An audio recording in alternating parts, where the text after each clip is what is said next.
Ladies and gentlemen, welcome to the Game Station Podcast. That's it. Hi! Hello. Hi. Welcome. Mm-hmm. We are happy to have you. Yes, we are. I've realized that I may be doing this slightly excessively. It would appear that I'm streaming at 60 frames per second. That was not actually what I intended to do at all. But, okay, I guess we're rolling with it. Do we need to start over? Yeah, I don't think so. Maybe. I don't know. You might want to figure out soon. So. I think it's okay. I think it's probably alright. All right. So be an experimental podcast. Oh, great. Another one of them. We don't have last time. The last one went okay. Be ready. Oh, that You're was watching wonderful. the 60 FPS podcast right now. Yeah, you won't actually see any difference at all because we're all in 30, so it's actually pointless.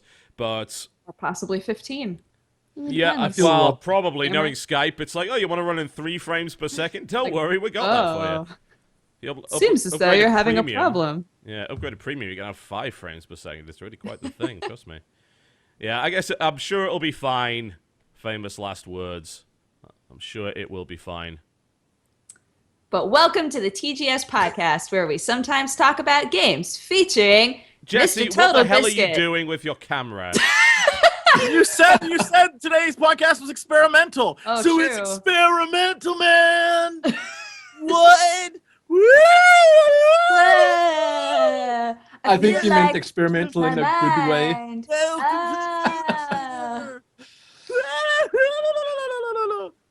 Are you quite finished? Yeah, I'm quite finished. Oh. I pressed cancel to stop, and it is like, no, we'd rather not. So this is gonna be me for a while. Just go with Apparently, it. my webcam was having none of it. Well, Jackass. It's done. don't worry about it. Have you seen? Is this going to be? There we go. There we go. Jesus. It took a minute. Much better. Look. Some of us have computers from 2010, so screw you. Mm-hmm. Snap. Yes. So yeah, hi everyone. What's up? How are you? Welcome. I got an awesome package this week of stuff from Poland, from Natalia and Agata, and one of the things they sent me was this. It's What called the hell is that? Gelway. What is it? Gelway Frugo. What I don't is know. it? So it's But I have edible. a nice hot cup of water with Cinema Insane on it. Best YouTube channel ever.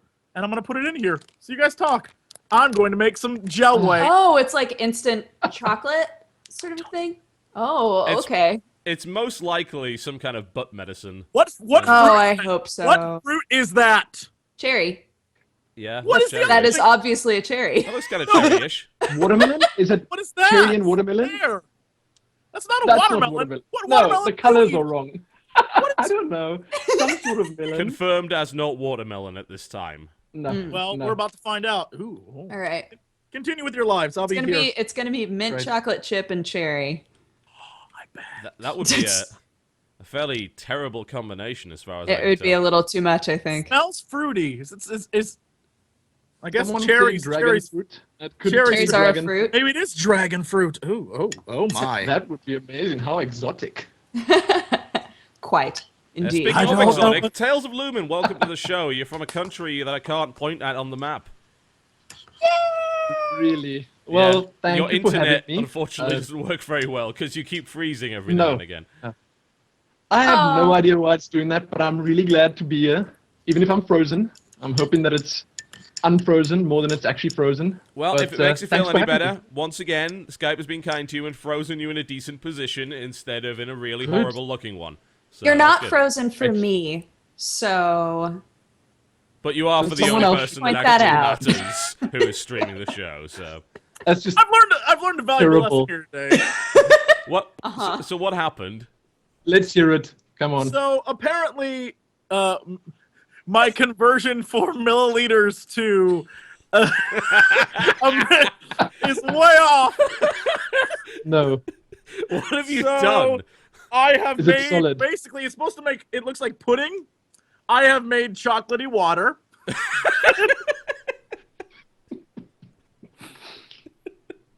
That's okay though. I'm gonna And eat now this. you have to drink it. Yep, you gotta eat it live on Drink it. stream. It's gonna be dumb. Go. Come on. Uh-huh.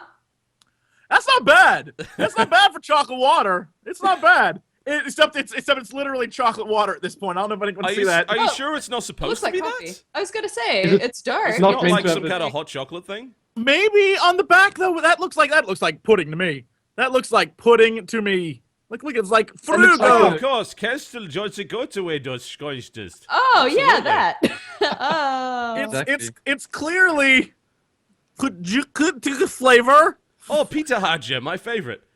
My favorite flavor. Again, I'm thank looking you, at the chat to see Natalia if and somebody's Agatha. like, these idiots. I know that language, and this is what it is. Yes. Any pudding in a cup. Is that what it is? Probably. It's supposed Is to it be actually pudding in a cup. That's fine, but I put too much It looks water like in, it's so mint. it's liquid chocolate in a cup. It's These idiots. Thank you, Krieger-san. No problem. We're rocking it today. That's how it is. that ain't bad. That ain't bad. It's a little watered down, much like American beer, apparently. You know, I was pretty confused by that whole lawsuit. It's like, sorry, consumers are going to sue Budweiser for watering down water. Really? I mean- I've tasted that before. I think the South Africans will be able to tell you what a real beer should taste like. I'm not a beer person, but I know that no one here drinks that. I can Just- tell you just that saying. no one outside of America drinks that horse swill. So pretty much everyone knows what real beer is as long as they're not drinking Bud. Like the original Budweiser that wasn't made in America. The legit Great, Budweiser. right? Where was that made? Was that Lithuania, Czechoslovakia? It was Czech, wasn't it? I thought it was Czech. Pretty sure it was Czechoslovakia. Yeah, you Google that. Yeah, Czech Republic. Yeah. There you go. Yep.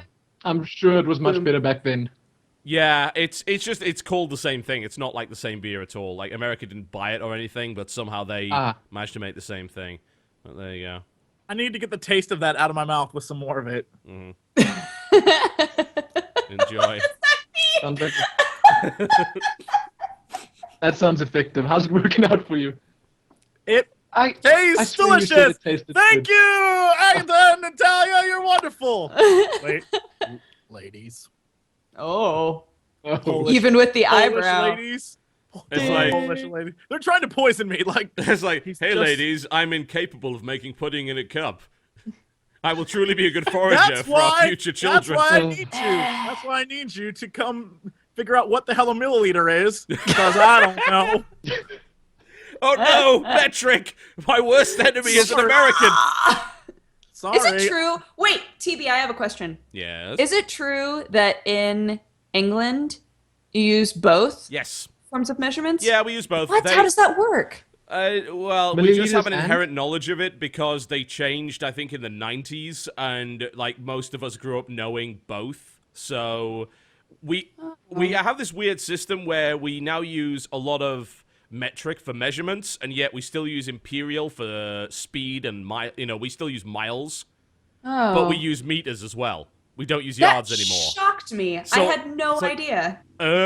It's like, why do we use miles and yet not yards? Because we apparently don't like yards anymore, so we use meters.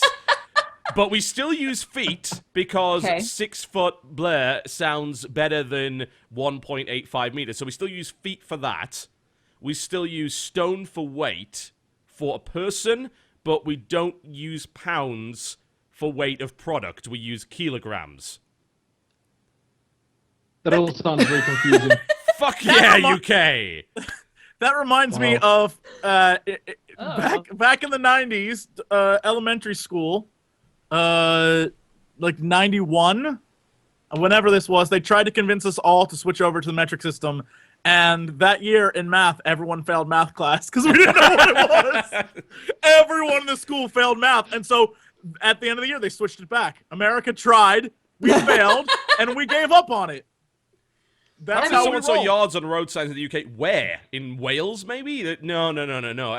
Everything is in miles and meters. So I don't know. It's bizarre, but hey, nobody uses yards anymore. At least not in the UK. And we've These- got kilograms, kilometers, milliliters. So metric, what else is there? metric, yeah. Yeah, all of it metric. Is All of that metric, much yeah. easier. Much more sensible, but we are also like one of the only countries that drive on the left side of the road, so yeah, that's just how it will be. Yeah, it says here I needed to do Kubka Walach 175 ml. So Yeah. that's milliliter. That's milliliters, yeah. Ruzaka Woody 3/4 Kabuka. Sounds like Japanese. Just follow the 3, 4 pictures, Jess. Did you like miss a key ingredient or something Follow like the that? pictures? Shut up. Picture 1 is pour A water cup. in a cup. Picture 2, pour crap in the cup. Picture 3, it's pudding. That's the instructions. Question. Are you sure Yeah. picture 3 isn't stir it? What? Also, are you sure that picture 1 was water and not milk? Ah. Is it white? Because if it's white, it might be Ooh. milk. It's not. It's shit. I don't know. Also, I should point out 175 Look, milliliters is about the half cup- the size of the cup that you have there. I know. Oh, I'm well aware now. The cup is white, but in it, I can't tell if that. Why would you make the cup white? That is misleading. Look, have you ever made hot chocolate or anything like that with water? I've never done that before. Generally speaking, you Yeah. don't Much do better that. with milk. But No, every it's much now, better it with depends on the nature of it. I've made hot chocolate with Yeah, here water in America, because I can't have milk. So Some of maybe the I'm not a instant good. stuff already the milk is kind of powdered as part of a lot of Powdered it and stuff yeah. like that. Yeah. So It's just because much basically they don't creamier want you to when have to you actually make work it. for your hot Yeah, chocolate. but we don't. We look.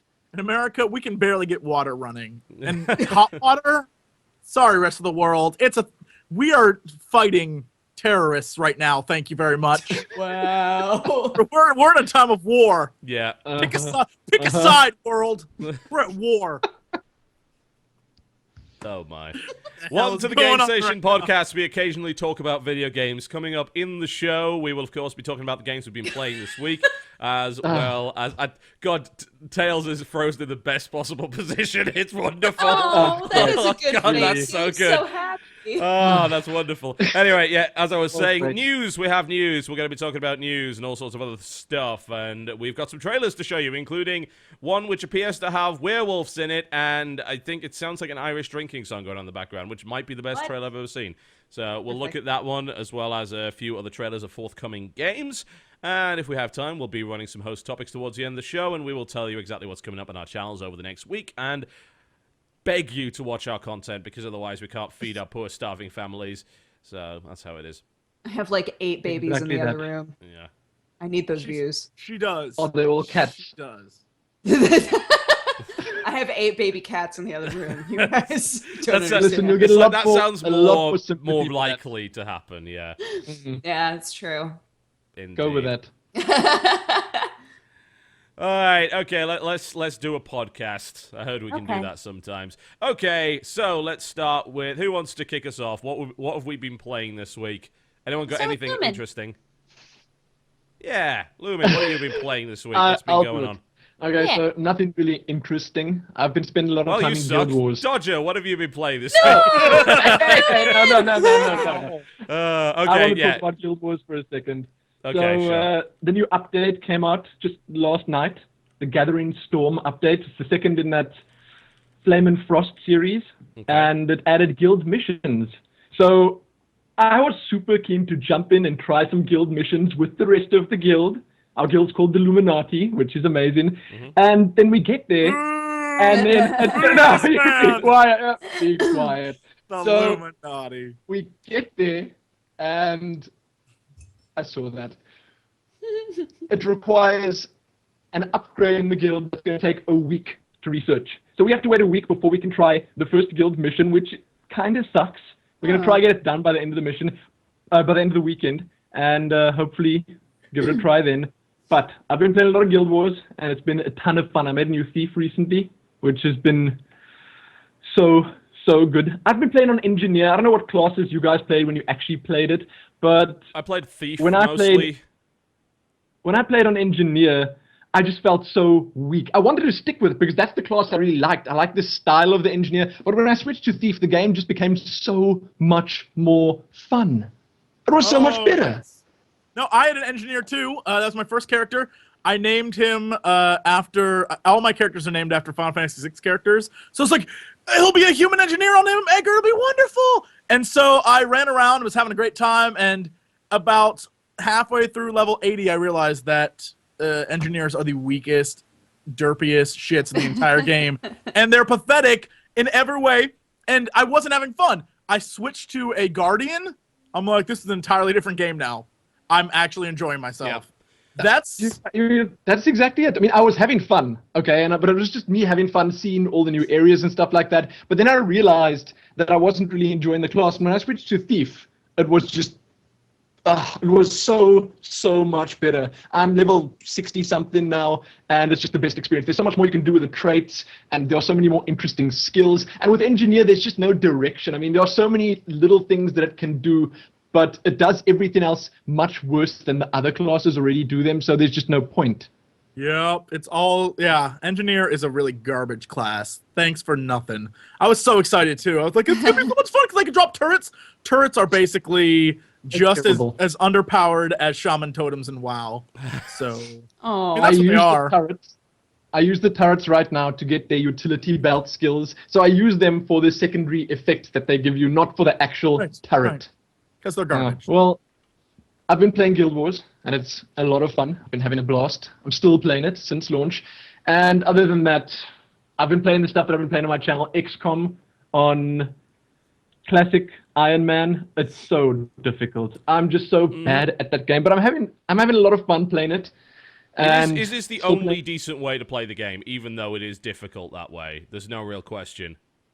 No, I agree. It's a ton of fun, but I'm so bad at it. I'm really bad. I've got a really interesting way of playing it, though. I've got a list of names of subscribers that leave comments and stuff, and then you get them killed. Yeah, that sounds about right. I get them killed, but I first get everyone attached to them. So I set up little backstories for them. Like I say, this guy, and then you kill them.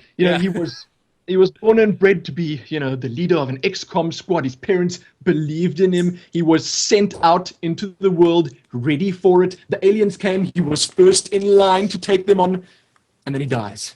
But, I try to set up little backstories and get everyone involved and stuff, and that makes it, super fun. But other than that, Skyrim, I've been trying to play Max Payne through. I want to finish at least one game this year. Max Payne's are probably a good choice then, because those are the kind of goals that so it's not really much of a game. I enjoy that. I enjoyed Metal Gear Solid 4, which was pretty much one big cutscene, and Max Payne sort of reminds me of that in the way that it's set up. But it's a nice game. It's fun. Max Payne 3, well worth playing.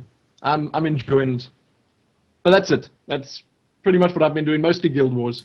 I have a question for you about Guild Wars. What is your favorite class? Don't do that to me. I started on Engineer. It was amazing. I loved it. I made an Asuran Engineer. But then, after playing Thief and creating the most beautiful Sylvari Thief, a female, of course, because they're so much better looking. I mean, of course. She's a plant, bro. You need to go look at her. She's more than just a plant. My guardian, Celis, is a glorious young lady who is white as snow. She might be the palest character who ever lived in the history. Her skin reflects light. It's insane. That looks good on a Guardian because they're almost mostly blue and gray shades. It looks good. No, hers has to be green and silver. Look, they have to look like the characters from the game, okay? It's a theme.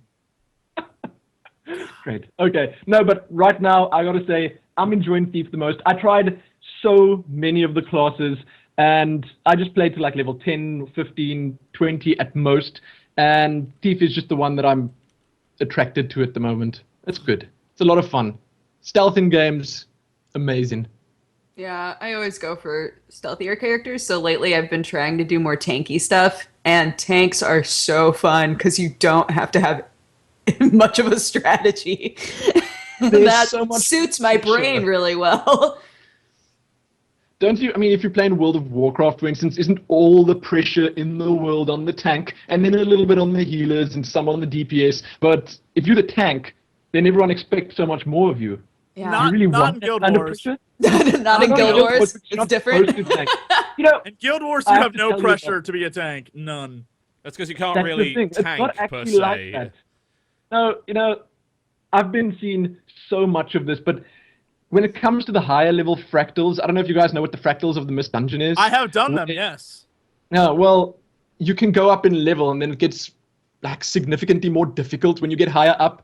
But when you get to the higher levels, people don't even go without at least a guardian or warrior. And you need, well, if they can get like 3 guardians, a warrior, and then maybe like an elementalist or something, then that's perfect. But they need those. I know ArenaNet said you wouldn't need to use specific classes to make it, but trust me, on those more difficult ones, or on Ara, I don't know if you did Ara story mode, that's okay, but when you get to explorable mode, then that's the highest level dungeon in the game. When you get to I that, haven't. then trust me, you can't just use any class you want. You need a tank, or you need a couple of tanks, and you know, it was bound to find its way in there, but yeah.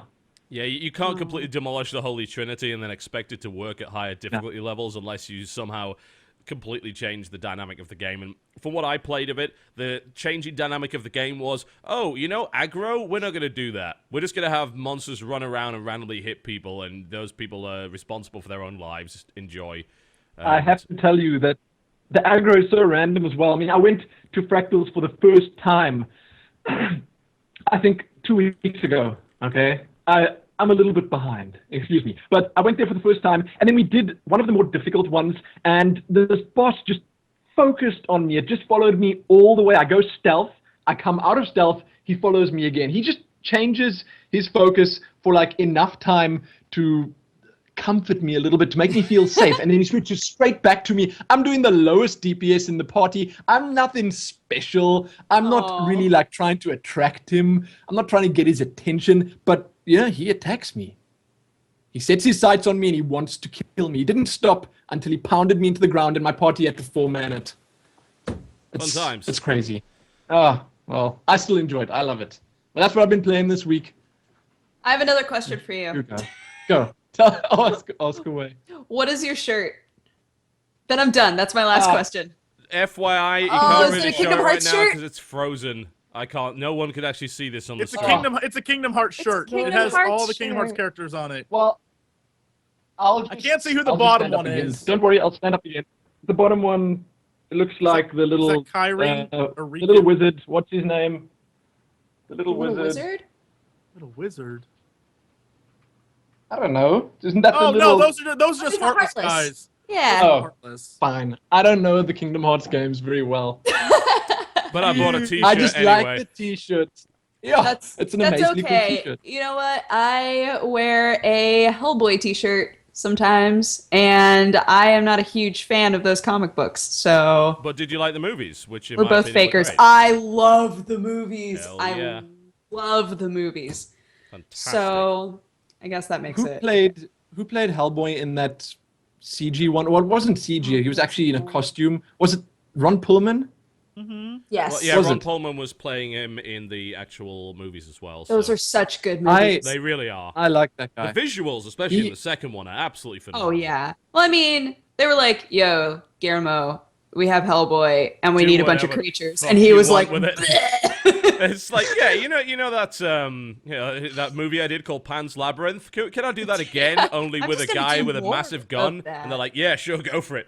And the second one I- specifically. second I'd was watch great. that movie just for Ron Perlman's voice. I don't know. I've got a thing for it. Ever since Fallout, I can't. I don't know. Okay, You fall I asleep to his voice at night. appreciate those strong All of the voices. changes. Stop that, Jesse. That's enough. Put that face away. Do you and your tree girlfriend go and watch Hellboy? Or is this Only if I could do that. I Hey, the would. dude's honest. I would. I'm It's not gonna Ron hate him for Pullman that. or nothing, Jesse. Look, I'm not My gonna hate him for fiance is that. sitting over there. She doesn't have a problem with it at all. She'd do the same. She'd sell me out in a heartbeat for my Silvari thief. She must be. Awesome. Hot. That's I an have no interesting more relationship questions for dynamic you. you have there. Hey, it's she's playing Guild Wars right now. She's in the Fractals of the Mist. Oh. Every That time you should say tell you enough. fractals, I imagine like the mathematics fractals, and then I imagine like little characters trying to navigate actual fractals, and it hurts my brain. it's hard. It's hard for me. Some of the actual fractals do kind of look like that, so there you go. You should check it There's out. one that has jumping puzzles in it, and I hate it. I love it. Jumping The Asura- puzzles. the Asura make one is that game awful. for me. That's the best one. For me to poop on. I like it. It sounded like Krendor was here. Krendor? Sounded like he showed up. I heard his Dodger, laugh. What have you been playing this week, Dodger? Please save me from Jesse. This is like the third week in a row that I've been really bad. I haven't you've really. kind of had an excuse. You've been moving and had no internet and all sorts. Yeah, I know. I just this morning I was like, oh, podcast, and then I realized, God, this is another week that I haven't really been playing much. Lots of Zookeeper Battle on my phone, and Blood Bowl. I had my training session with Kanuri yesterday. For you. I feel like I understand tackle zones like so much better now. There are so many things that I think I should have understood at this point that I never quite mentally grasped. Yeah. And after training, I've run into that problem. It's so easy to misunderstand tackle zones because they're a little bit weird, and the way that assists work is a little bit weird. It's like, well, I've got to move him here to cancel this tackle zone so that when I move this guy in here, he actually gets an assist. If I don't move this guy in first, then the tackle zone isn't cancelled, ergo the assist doesn't happen. But if I move this guy here, then the assist can happen. What? And then there were dodging in and out of tackle zones is completely different. Yeah. Okay. Yes. So it turns out I have been doing really dumb things all the time. Yes. And he was like, "You are taking so many risks for no reason. Why are you doing this?" And I was like, is there a better way to do that? And fun, and risk is enjoyable. Like- Fun to watch. You know what I like too? Scoring. for people to Scoring is watch. pretty fun. That's good. You're like, what? All business with TB. All business. You have to have fun. Jesse's right. You have to have fun when you play. I don't You know understand what I the have game fun very with? much. Winning. I like winning winning is a lot. fun. I agree with I that. expected that. Um, Okay, fine. People, whatever. No comment.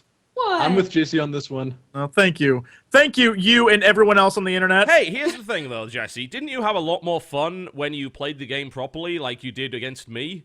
You did a lot better, and you scored, and you actually had more fun, and you were kind of zen about it, and it was cool. The thing is, if you play well, you can do those stupid risks. If you play badly, you can't do the stupid risks, because half your team gets killed. Now that I know how to play, I wouldn't say it's more fun. I'd say I just know how to play. And so I can't get frustrated with stuff that I don't understand, because I know what I'm doing. Do I still not like that I am playing? Yeah, but... you know, what are you gonna do? So you go straight zen and you deal. Like, look, I'm not gonna win. I know I'm not gonna win, so I just don't care. I'm just gonna be cool with it, and I'm gonna do what I gotta do to survive. Sometimes you gotta fight, Jesse. For your right. I was gonna say you could always drag the games out really long and just try and frustrate. No, there's no reason to do that. It's cool, baby. You just gotta be zen with it, dude. Let it go. I hope that's Is that an elf? what thing? you say to everyone you play against. It's cool, No, baby. my next Don't match worry. is against Gerard, and he and I have agreed to fast turns, and we're gonna take a shot each of our 16 turns. Best game in the entire league. Well, yeah, this is actually a game you have a shot at winning because Gerard's team currently has a team value of about 740 I feel because half his so team bad is for dead. him. That's fine. Oh, man. I'm going to drink heavily, so the chances of me losing are still intact. It's Right. not fun if you think you're gonna win. In fact, we may just let each other score on each other and get the highest points possible and just cheat the league.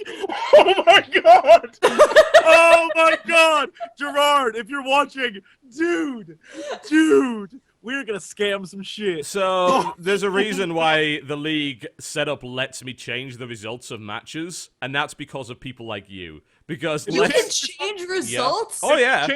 Smash. We're Well, gonna call you should probably not have announced that here on the yeah, podcast. you can with change results, TB you can force listening. regames, you can do, like, if you are a administrator of the league, you are capable of doing all those things. You can force a regame. We'll do the exact same thing. So we get drunk. We will filibuster this league, man. You can go crazy on this. You want this league to continue? You better let us drink and score. I will assign you 0-0, motherfucker. Don't even do it. Well, all I can say I'll have the record of it. is I already enjoyed the game, and now that I understand some of the things that were confusing to me, I enjoy it more, and I'm feeling good, but I do need to do a lot of practice before I go up against Angry Joe. Pretty much welcome to everyone that's ever played Blood Bowl. They hate it until they understand it, and then they like it more. And then when they roll badly, they hate it again. I already liked it. I already thought that it was really fun. There were just lots of things that I didn't get, or maybe I didn't even realize I didn't get. Like at first when Knur and I started playing, the first like couple of rounds that we had, he was like, "Do you want me to tell you everything that you did wrong?" And I was like, "Sure." And then I couldn't comprehend all of the things that I had done wrong at once. I was like, "What?" I wanna know how many things can you do wrong within 1 or 2 turns. I mean, I don't know the game that so well. I've watched many. a couple. A lot So of many. How is that even possible? How many of your units can you move in a single turn? All of All them. of Every them. single one. Yeah. Ah, The problem there you is go. that in order Okay, to fine. like do things, fun things, you have to do like an Oh. order of operations of like, well, first I have to stand guys up, but then I have to set up the block. Bullshit. That's That's what he not hates. fun. That is not fun. It's No. the game's procedural, and there's risk is, it's not about taking risks, it's about risk management. And if I want to do that, I would like go outside. What? that bad. There are Wow. literally tigers outside of his house, so Uh, he walks out there and Wait. immediately It's LA. It's LA. I mean, it's man versus wild as soon as he goes out the door. I've been there. I've been there once, and it was crazy. I You should come again. went to Blizzard's headquarters just once, and I first got lost at the airport. Then I couldn't find my lift, my shuttle to the hotel, and it was a painful experience. But once I got to the hotel, I think it was the DoubleTree or something, then things changed. Because once you get in Irvine, it seems like this shut-in little community that's just perfect. it is. I don't know, I walked around It those is. streets, and Irvine's everything... full of shut-ins. You're right. I liked it. Okay, it looked so good that I could walk down the street and feel 100% safe, and it felt like I was in a movie. You know, that was it. That's I was in because you're California. With tigers. What? I didn't. What? I Tiger? love this new feature. It's wonderful. What? Oh, he's showing tigers. I can't look at it. I apologize. I can't stream open. That's LA. That's LA. That's LA. Tigers, in a nutshell. Oh, no. LA Tigers. Right. That's what I've been playing this week. Jesse, what have you been playing this week? I have been playing a lot of SimCity, like ridiculous Oh. amounts of it. I'm jealous. I kind of love that game. Learning what I'm doing wrong is interesting. Apparently planning in that is funny, except I like screwing up because it's enjoyable because your town. I don't even know. I don't even know. That's everyone in SimCity, though. I think there were always two kinds of people in SimCity. The guys that were obsessed with making the most perfect, efficient city ever, and the guys that wanted to build a city just so they could destroy it in the funniest way possible. Well, here's the thing: is every time I start, it's really hard to describe my. What is that like? Schadenfreude? What like Schadenfreude, yeah. like that's what I have. Every time I start, I sit down. I'm like, okay, I'm going to plan this city out, and it's going to be the best, most amazing city ever. Yeah. And then as the sim people are like, and they tell you to like do certain things, like, what do you mean I need more industry? Like, shit. Okay, so I have to like make stuff because I don't want industry blowing on like the smokestack. I've learned that now the wind blows the stuff onto the different people, and I'm like, oh my god. And so then I think I got it figured out, and then something else happens, and then they're like, we need more this. And I'm like, okay, I got that. And I'm just working at it. And then I notice something horrible has gone wrong. I'm like, I'll fix it. And so for like a good week, I kept getting a thing where I would always build on the ocean. I was like, I want to have beachfront property everywhere. I want to have a mansion. This is going to be great. And apparently, if you build on the ocean, you are subject to the Godzilla event. And so every single time Godzilla would come and destroy my town. But here's the thing. After my town got destroyed, I'm like, I got this. I'll fix it. And then I log out. I try to log back in. My game would be like corrupted. I'm like, what the hell? Damn it, Godzilla. And they sent out an email that was basically like, yeah, the Godzilla event in the beta is bugged, so don't build near the water anymore. I was like, oh, Fine, well. maybe I won't. So, and then I've been doing a lot of things. Like, I've been learning about economics. Turns out you shouldn't take high interest loans because my Go town. on. I was building a town that was like, it was kind of like San Francisco. I built awesome bridges and it went out to this island and I had this whole setup and it was wonderful. And I had like a Manhattan style island that was all business and like big apartments. And that was really far in the game. But in order to get to the next level, which is, you know, like expo centers and baseball stadiums, like the big stuff, you need a lot of money. And I was like, I'm not going to wait. So you start taking loans. Taking out $100,000 on a loan at like 46% interest is not necessarily the best idea. You would make a great politician, Jesse. And within like 3 turns, I was bankrupt. And it's like, would you like to move to another city? I was like, is it that easy? I should be a politician. Yeah, that's exactly what they do. They just bail and go somewhere else. I was like, holy crap. It's really, really fun. I know a lot of people are mad because I guess on. Well, there's 3 big issues with SimCity. There's the always-on DRM that people are pissed about. There's the fact that cities are smaller than they were in SimCity 4. And there is the fact that they decided it would be a really good idea to split off content prior to launching the game and sell it as part of a special edition that's like $80 or $90. So those are the 3 things that I think people really hate about the new SimCity. We've been having a tough time deciding, you know, in this household here, which edition to buy, because they give you all these different options, DLC that you get with the certain ones that you get, and then for some reason, the collector's edition that you buy, the physical collector's edition, which gives you a little steel box and an art book and all that stuff, it doesn't give you the same DLC, not nearly the same, not nearly as much as the digital deluxe or something like that, which also ends up costing more. I don't get it. I don't understand. And the funny thing about the beta is that it has all of those things in it. So if you go to the sandbox map where it gives you like $1 million to start with, and there are no crazy events, it's just you can build and have fun. It has all of those in it. So I had a town that had like the Arc de Triomphe and like the Leaning Tower of Pisa in it, and I was like, this is a pretty great town. Mind you, it costs a fortune to maintain those things. Who knew? But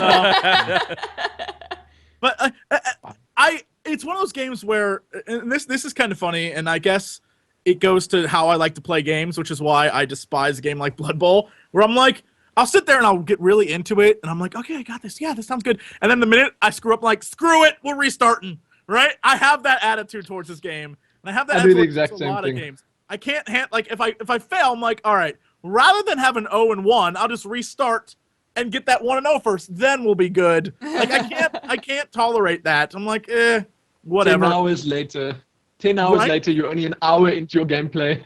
It's the same thing I do. It's officially become my editing game. After I'm done editing and I render a video, I turn on SimCity and I just sit there and play it. I have like 10 towns running right now, and the best part is you can make your own town and play by yourself and play with like computer towns that are connected to you, or you can join other people's games or create your own world that people can join in. And even though I know people are really mad about this always on thing, I kind of love the connected towns aspect. Well, I don't think anyone was really arguing about that, were they? I mean, everyone liked the idea of it, and I know I managed to get some codes for it, and I'm going to probably be doing videos towards the weekend on the beta, and I also got codes for the misses and codes for Zook as well. And what has essentially now happened is that for the past 2 days, Jen has barely left the room and has been playing nothing but SimCity. And Zook was She's awake, smart lady. it just didn't go to sleep because they're both being basically just building cities over and over and over and over again. And apparently it's kind of a big deal. But I guess I have people I can talk to if I need reference on SimCity. So Yeah. It takes me back to SimCity 4 and things like that. When SimCity used to be big.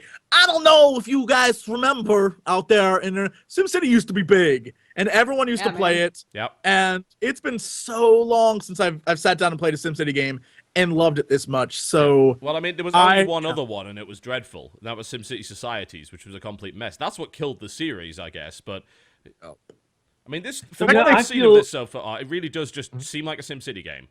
Yeah. The thing is, they took what SimCity Societies had, which I did play a little bit, and it was pretty bad. But in that, you could sort of zoom in more. You could see what was going on in it. But now with the new one, it feels like the old ones, like SimCity 4, and it still got the look of that. I mean, when you zoom all the way in, it looks better than the latest Sims that came out. I mean, you can actually see what's going on. You can see every single little house, every detail. I watched, when we played in the first beta weekend of it, I watched a whole bank robbery go down. You can see everything that's going on. You can see the robbers arrive, the police come. Yeah. You can click a button called follow. And so if you see, if you click your police station, it'll show you all the police, it'll show you all the criminals in town. And so if you click on the criminal and click follow, it will just zoom in on that guy and you can watch him do his thing and either get picked up by the police or escape.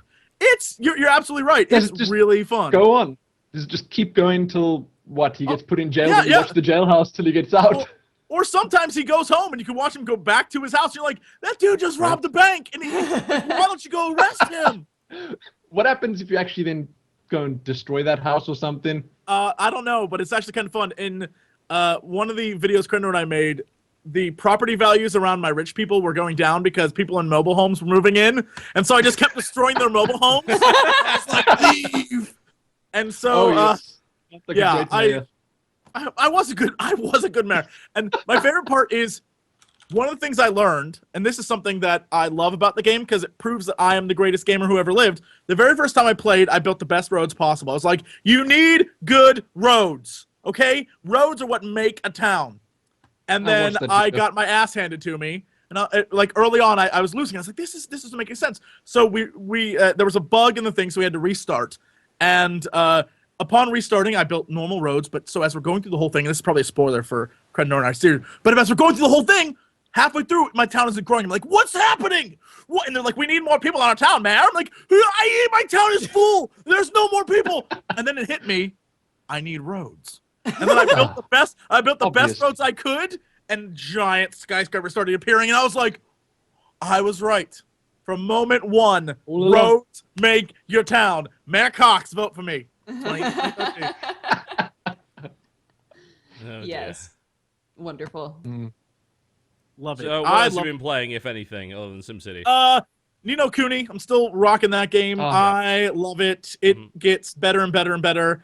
I want to just talk about it, but I guess since it's so new, there are too many spoilers, so I won't say a thing. But it's really hard to go in and just talk a lot about Ni no Kuni without it just being a gigantic spoiler for everything. It is so oh goodness, the scene in what is that, Malmood? Is that the name of the place? The second town with the girl who doesn't talk and the thing. It's so sweet. It's single tier sweet. It's wonderful.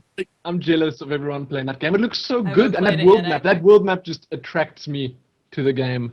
It makes me think Final Fantasy VII. It's a level 5 game in a nutshell, right? You know, it's just, hey, here's an awesome world map. Go explore and do awesome stuff, and that's the problem is that they torture you with the fact that there's hidden stuff on the world map, and then there's also treasure on the world map that respawns every so often. So if you need something, you have to go back to where it was, and it's like, I gotta get it. Yep. So much time of mine is wasted on the world map. So much time just wasted walking around. I'm way over leveled though. Way over leveled. Plus, I like collecting monsters because now I have that Pokemon vibe. I can't quit. I can't quit. Oh. That sounds amazing. Some claim that Ni no Kuni was the best Pokemon game ever released. It might be. It's really. Plus, all the little monster guys you can collect are so cute. How many are there? I mean, I heard I there don't was like even know. Pokemon, but is there even close to as much as Pokemon has? I mean, Pokemon has a decent amount. What I do know is Little the Pokemon to game, collect. the game has an in-game book that you can flip through the pages, and there's like a bajillion little monsters in there. I'm like, oh no. I So need them all. yeah. Catch everyone. Plus, you're the one you start with is a little. He looks like a little midget version of you with horns and suspenders. He is a monster with a cape and suspenders. That's come on. That's Sounds I pretty haven't seen adorable. it. It sounds good. Yes. So yeah, it's terrific. It's really fun. It's very well put together. It's sweet in every possible sweet way. So you know, I would recommend you get it if you need to play an RPG and you can't wait for the next Final Fantasy game. Then Is there anyone out there that can actually say that they're excited for the next Final Fantasy game? wait Not for Lightning E3. Returns. I don't want Lightning Returns, but you know the I others. love that. That's just wonderful. It's like he should have just been a nice little outro for him. And he should have just got his little hat on, got sideways, and just danced off the stage. It's like fuck off. Come on. I imagine he and Chris Mattson backstage like did a cheers with some glasses and like snickered at each other like yeah, take that internet. Exactly. I have to imagine it was like Blizzard. Diablo. What? Oh. Right? It was like The I have a biggest big announcement for disappointment you. in the shortest It was- period it of was time. the There was that video. Did you guys see that video? That Everyone has seen that video. That hit was a critical good mass. summary. What happened with the PS4 conference video is that pretty much, I think it was Reddit, me, and Yogscast, and probably a few others of Game Station guys all kind of promoted it at once, and it went meow, and it got like 5 million views in a day. That was a It good was- video. Yeah. I looked. The guy got 13,000 subscribers in 3 days. Oh yeah. Oh yeah. He did well with that one. There's no question. That was fucking hilarious. But that was laughed my that ass was off. exactly what I was feeling when they announced the Diablo for consoles thing. I mean, that was perfect. Spot on. No Yeah. one. Oh, by the by, apparently at PAX East. I don't know if I can say this. Yeah. Never mind. Can you? Well, At PAX East, Blizzard That's is announcing. At PAX East, Blizzard's announcing something else that's not next gen, not one of their current franchises, and not something else. And they're like, we're announcing it, whatever that is. At PAX and not BlizzCon? I read about it as well. Really? They're announcing. They're announcing Comparison. something. They're announcing something at PAX that isn't a current franchise, isn't the new next gen thing. So it's not Titan, and isn't anything for consoles. It's just like we have something special to announce, and we're doing it at PAX. I'm like, oh, I don't know what that means. So this I should be have no idea. But you can also play the console version of Diablo there, if I'm not mistaken. Oh, Yeah. wonderful. Just what I wanted. I'm actually kind of excited to see what it's like. I mean, I know everyone's hating on it, but the fact that they've changed the game so much, or it seems like they've changed it so much, and that it's actually going to be a lot different. Maybe it's going to suit Diablo more. Maybe more people will play it. Maybe Can't the be any worse franchise than will the PC make. version, right? Yeah, still, maybe the franchise, the Diablo series, will make them more money, and then they'll spend more money on it. Who knows? I mean, that's obviously It the already made optimistic them way loads of money. looking at It was it. like the best-selling but PC title that year. more. It- Call of it- Duty level of money. I mean, if I'm being honest, I really liked Diablo, but I have no reason to keep playing it, which I think is the big problem. How many times did you play it through? Did you just beat the campaign? One and a half. Oh, okay, yeah. Like that second Pretty time while much I was the same. playing it, I was like, "There's no reason for me to That keep playing seems this." to be like the experience of most people. Like I've heard of a lot of people that have basically played the game through and they've liked it on the first playthrough just for the story, and then they've just never bothered to pick it up again. Which for some people is okay. No, You know- I can't even say that. I can't even say that. I got to chapter 4 and was infuriated that I called the plot twist, and then the Yeah, ending was that even is more true. infuriating. I was like, whoa. First off, the last 2 chapters of this game are garbage. Infuriating garbage. And then I guess maybe if the story was enthralling, I would care, but I've never been more mad in my entire life. Okay, that is story-wise, Nah. that is fair. Playing the game Story was fun. The game though. was fun, exactly. I played it launch day. We went to the midnight launch. We hardly got any sleep. We woke up the next morning, and then we landed. Well, we landed with 3 people in the same room, and it was an amazing experience. Actually, just going through all of that with friends here, being able to discuss it all, the terrible plot twist and all that. We played pretty much through the entire game once, and I mean, it was just fun. The game feels good. It was pretty polished, and regardless of the story not being the greatest thing they've ever cooked up, I mean, they could maybe try and salvage it in an expansion, but still, regardless of that, I had a good time playing it. It was worth the money I spent on it, I think. Just the gameplay experience. Jesse. I played it for No, like never- 3 hours and was completely sick of it, so it definitely wasn't worth I've the money I never spent been on more it. disappointed in my entire life. Oh. I've never been more disappointed.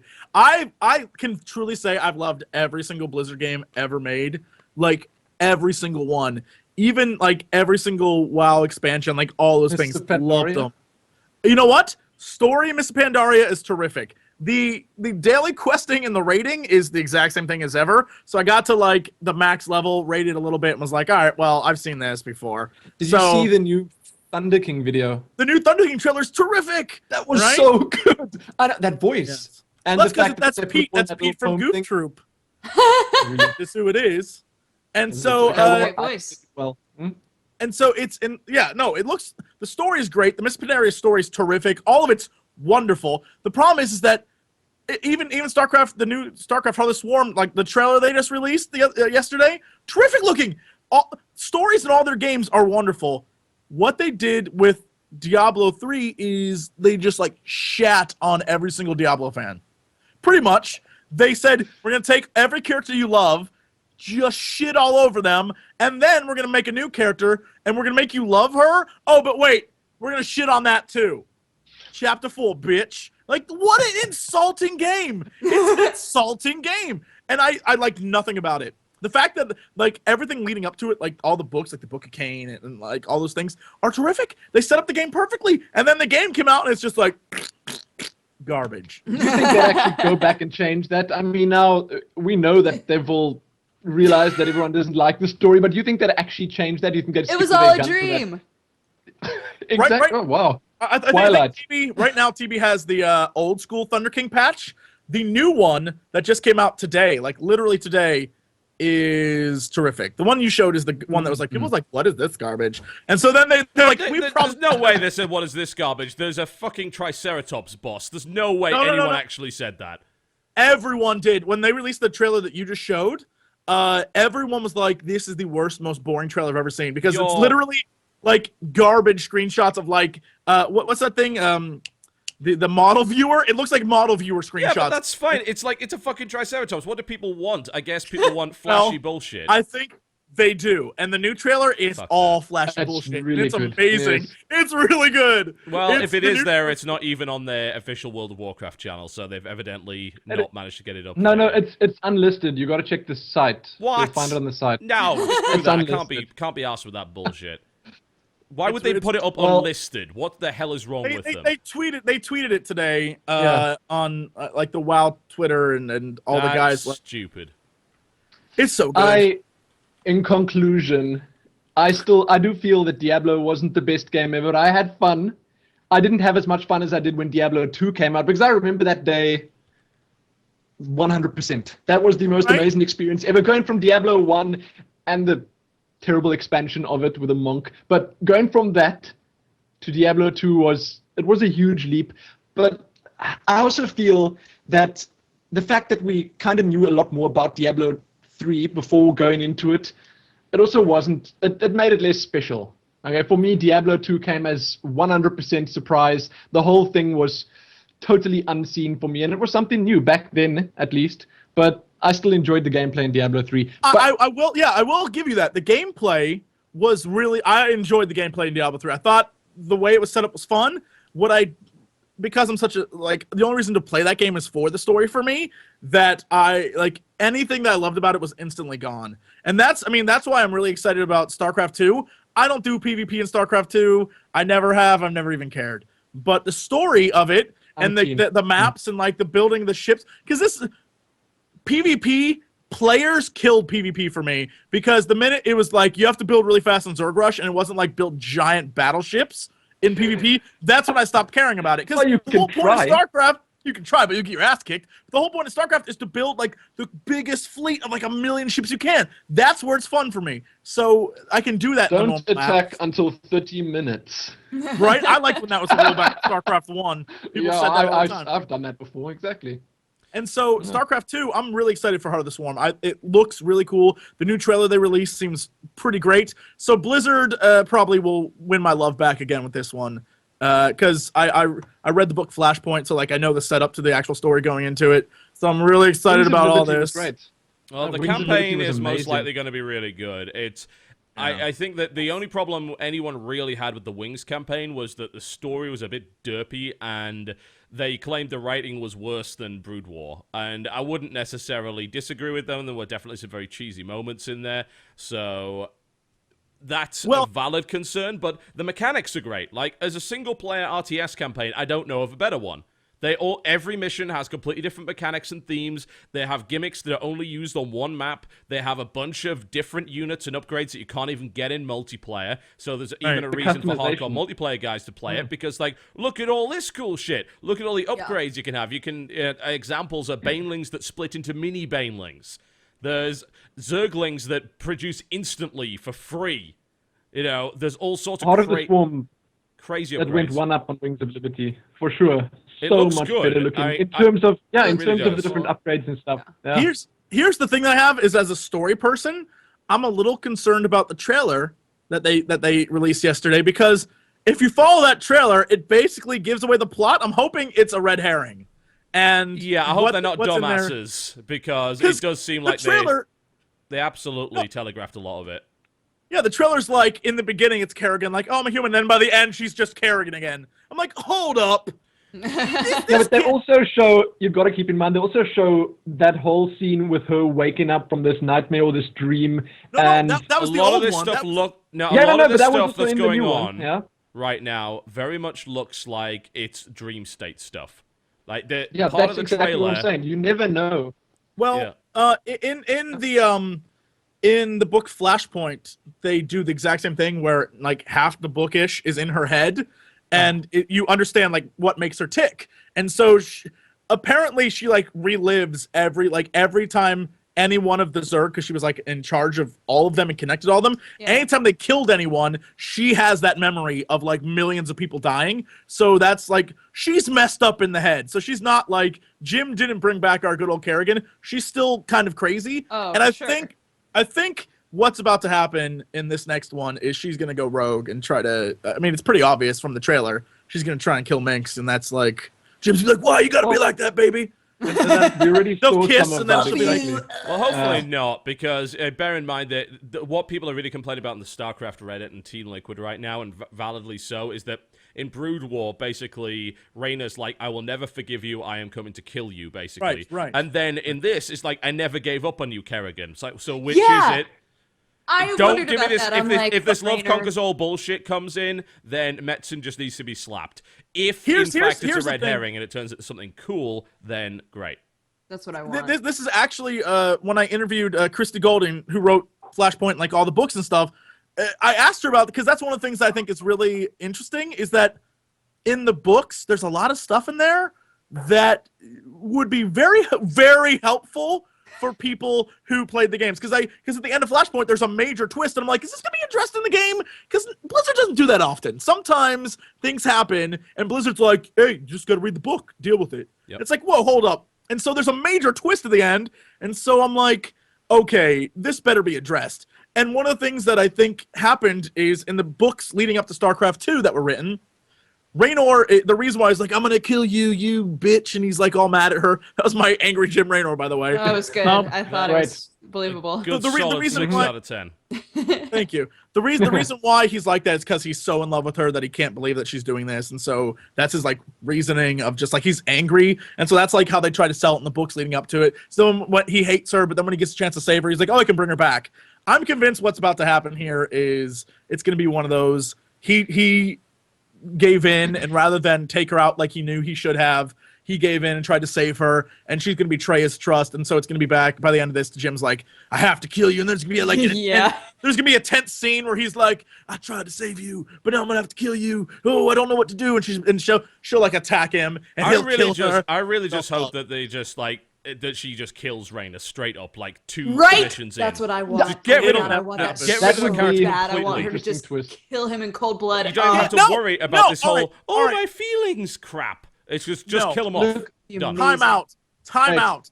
You kill off Raynor, you might as well build a giant statue in front of Blizzard called the Death of Our Industry, and you can put Jim Raynor, Deckard Cain, and throw Thrall in there for good measure, and just have them all banging each other on that statue. Stick it right out in front of the ruins of the Blizzard headquarters, because that's what it will be. And leave it there as a monument for other game companies to know how shitty it is to fuck with your main characters. Don't do it. You aren't Game of Thrones. This isn't Ned Stark. They've got Zeratul to take over. Oh, yeah, that's because he's relatable. Yeah. I mean, technically, Raynor is kind of the Ned Stark of the StarCraft universe. No, he's not. Ned Stark Don't say that. He's just the other guy. No, but he's not. Ned Stark was the reason why he died is because he was always like truth and justice and good. Raynor's like, bitch, I'll kill all yous. He doesn't care. He's not a softie. So, he's a criminal. That's totally different. He would do very well in the Game of Thrones universe. He's a softie for Kerrigan. Maybe that's why like half his crew will die. I'll give him that. But if they kill him off again, you heard me, Blizzard. You heard me. Plus, Kerrigan's a bitch, so that would almost be better. They don't need Kerrigan for the next game. They don't need her at all. So the chances are much better that she'll die. Very much do need him. Like if you follow the plot of if you follow the plot of Wings at all, they can't kill her because she's the one who can stop the apocalypse coming in. Basically, the Zelnaga coming back with freaking super hybrids. And you get all this stuff. You can't kill Kerrigan off in the second game unless you say the prophecy was. So no one's gonna die. Oh no, my brain! Why are you so smart? Oh, here's what's about to happen. Kerrigan is going to, in the end, she's right before she sacrifices herself and dies, stopping the Zelnaga. She will see the error of all her ways and give Jim a kiss, walk into some type of awful light, and vaporize, destroying the Zelnaga at the same time. Oh, screw you, Blizzard! No, is that at the end of Legacy of the Void, or is that? Oh no, yeah, that's the end of the StarCraft. Okay, the end of the whole thing. Okay, fine. Herself. No, that could work. If that actually happens, then Plus one. That is the end of Blizzard. Just no. I will never take them seriously again. No one's gonna kill her because she's such a loved character, as Dodger has shown, and so in the end, she'll just sacrifice herself to save the day, and that's the one good thing she'll do to redeem herself in the eyes of the galaxy. Gross. What do you know what's gonna happen? Brain, no! All right, can we get off this topic because we've been on it for ages and it's hyper depressing. The trailer was good. Trailer was good. Yeah, that we know. Trailer was good. TB, what have you been playing this week? That's a great question. Let's talk about that, I guess. I've been playing a number of things. I played BitTrip Presents Runner 2, Future Legend of Rhythm Alien. It is kind of wonderful. It does. I can only play it for about 15 minutes at a time because the game gives me eye strain. It's I think it's the motion of the main character in relation to the motion of the background and how colorful the background is. It gives me some serious freaking eye strain. It looks pretty intense. It's a pretty difficult game. It's a BitTrip game, so of course it is. That has a tendency to happen, but it is. I'm really excited to play that. Really fun. They introduce it's more than just running and jumping. You get a lot of different moves as you go through. I just got to the point where I can both glide and slide, so I need to glide in certain situations to get a hold of all the gold and get past certain obstacles, and then I of course need to slide under them. And there's a couple of other things, like there's some boss battles. Apparently there's the ability to kick and things like that in the game, so there's a lot of different things going on. It is a really funny game. Just run in and jump in. There's a lot of running Just- and jumping, though. If No, but you in like the first running and one, jumping, was it just that? mostly, yeah. That's what I the never original played game that was one. mostly just Yeah, running and okay. jumping. They've been working on this a lot. Bit Trip's a really weird franchise because I cannot stand anything else in it other than runner. Like Void and Beat are just a complete waste of time for me. I absolutely hate them, and they are the games that are too retro for their own good, and they're ugly. They have no real value to them as a direct result, in my opinion. But Runner is just great. It's obvious they knew what they wanted to do, and they did it pretty much flawlessly, and it's unbelievably good, and you should absolutely try it. There is no reason not to, unless you hate platformers. If you hate platformers, then don't even bother. But aside I'll from give it that, a try. the game's wonderful. Yeah. Absolutely worth checking out. Been playing more Fire Emblem. That game is really fucking hard. It's my own fault for deciding, you know what my first Fire Emblem experience is going to be? We're going to do classic hard. That sounds like a smart plan. It was not a smart plan. Although, I've got to say, like, my first problem with the game that I've encountered is the fact that they really are dicks in designing some of the missions. I'm onto this mission now. I'm not that far into the game because I play it in little spurts, and I restart a lot, so I'm not that far in. But I'm on a mission whereby you get in there and you start fighting and everything seems normal, and there's a bunch of Pegasus, I think they're Wyvern Knights actually, over to the side, and it's a real pain in the ass to deal with them. But what happens is, about 5 or 6 turns in, 3 Wyvern Knights appear behind your army and then get to act before you do. So they instantly run straight at your healer and kill her before you can do anything. And I almost threw my 3DS at the wall at that point. Like, you cannot be serious. That is just unbelievably dickish. So now I know that that's happened, what I probably going to have to do is go into the game, and once I know that's about to happen, pair up all my weak characters with stronger ones, and what you can do in that game is you can pair them up, and you can then switch so the guy who takes the hits is something that you determine. So I'm going to get my strongest characters to get in front of those guys, and then hopefully at that point, that will be enough. I don't know, it's mean. It is a mean game. It is very, very difficult. It punishes you for the slightest mistake. And I like it a lot. And I was about to say, that sounds like it's right up your alley. Okay. You are a Perfect. glutton for game punishment. Yep, that is. And if your characters absolutely. die, they're gone, right? Like X-Men, Iron Man. Oh, yeah, they're completely XCOM, gone. Iron Man. They exactly are the same thing. completely gone. So you cannot mess Painful. that up.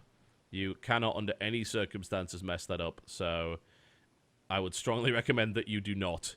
But that mission is very, very difficult. I like the game a lot, though. It's a very, very enjoyable game. And it's the best game on handheld right now, without question. It's the Persona 4 for the 3DS. It's a system seller. It's a reason for a hardcore gamer to buy a 3DS because the game is that fucking good. Right. So- I bought a 3DS for Pokemon. I have to just put that Pokemon. out there. I've got Pokemon and that's it. Hey, man, I was thinking of whatever getting works. Zelda. Yep. Never I cared haven't about played it. it enough. Although the new I haven't played it enough. the new one isn't out yet though, is it? Was it X and Y? That isn't out yet. Or is It looks it? good though. Yeah, it No, actually. it's not.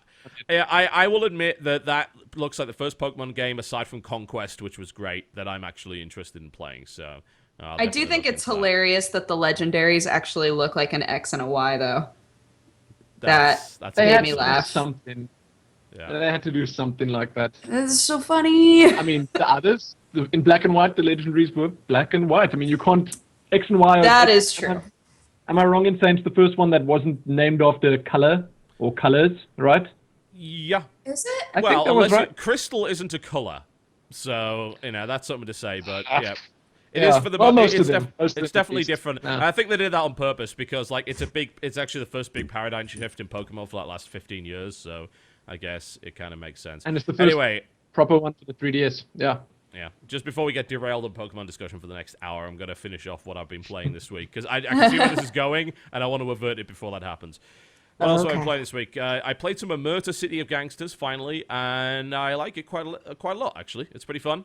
It's got a great soundtrack. It's got a really nice combat engine. It's turn-based, And it is very much like old school Fallout games and old school XCOM and Jagged Alliance. And I like it quite a lot. What I don't like is how the management system of the game is kind of weak sauce. It's not that awesome. They didn't really do a lot with it, which is a little bit unfortunate.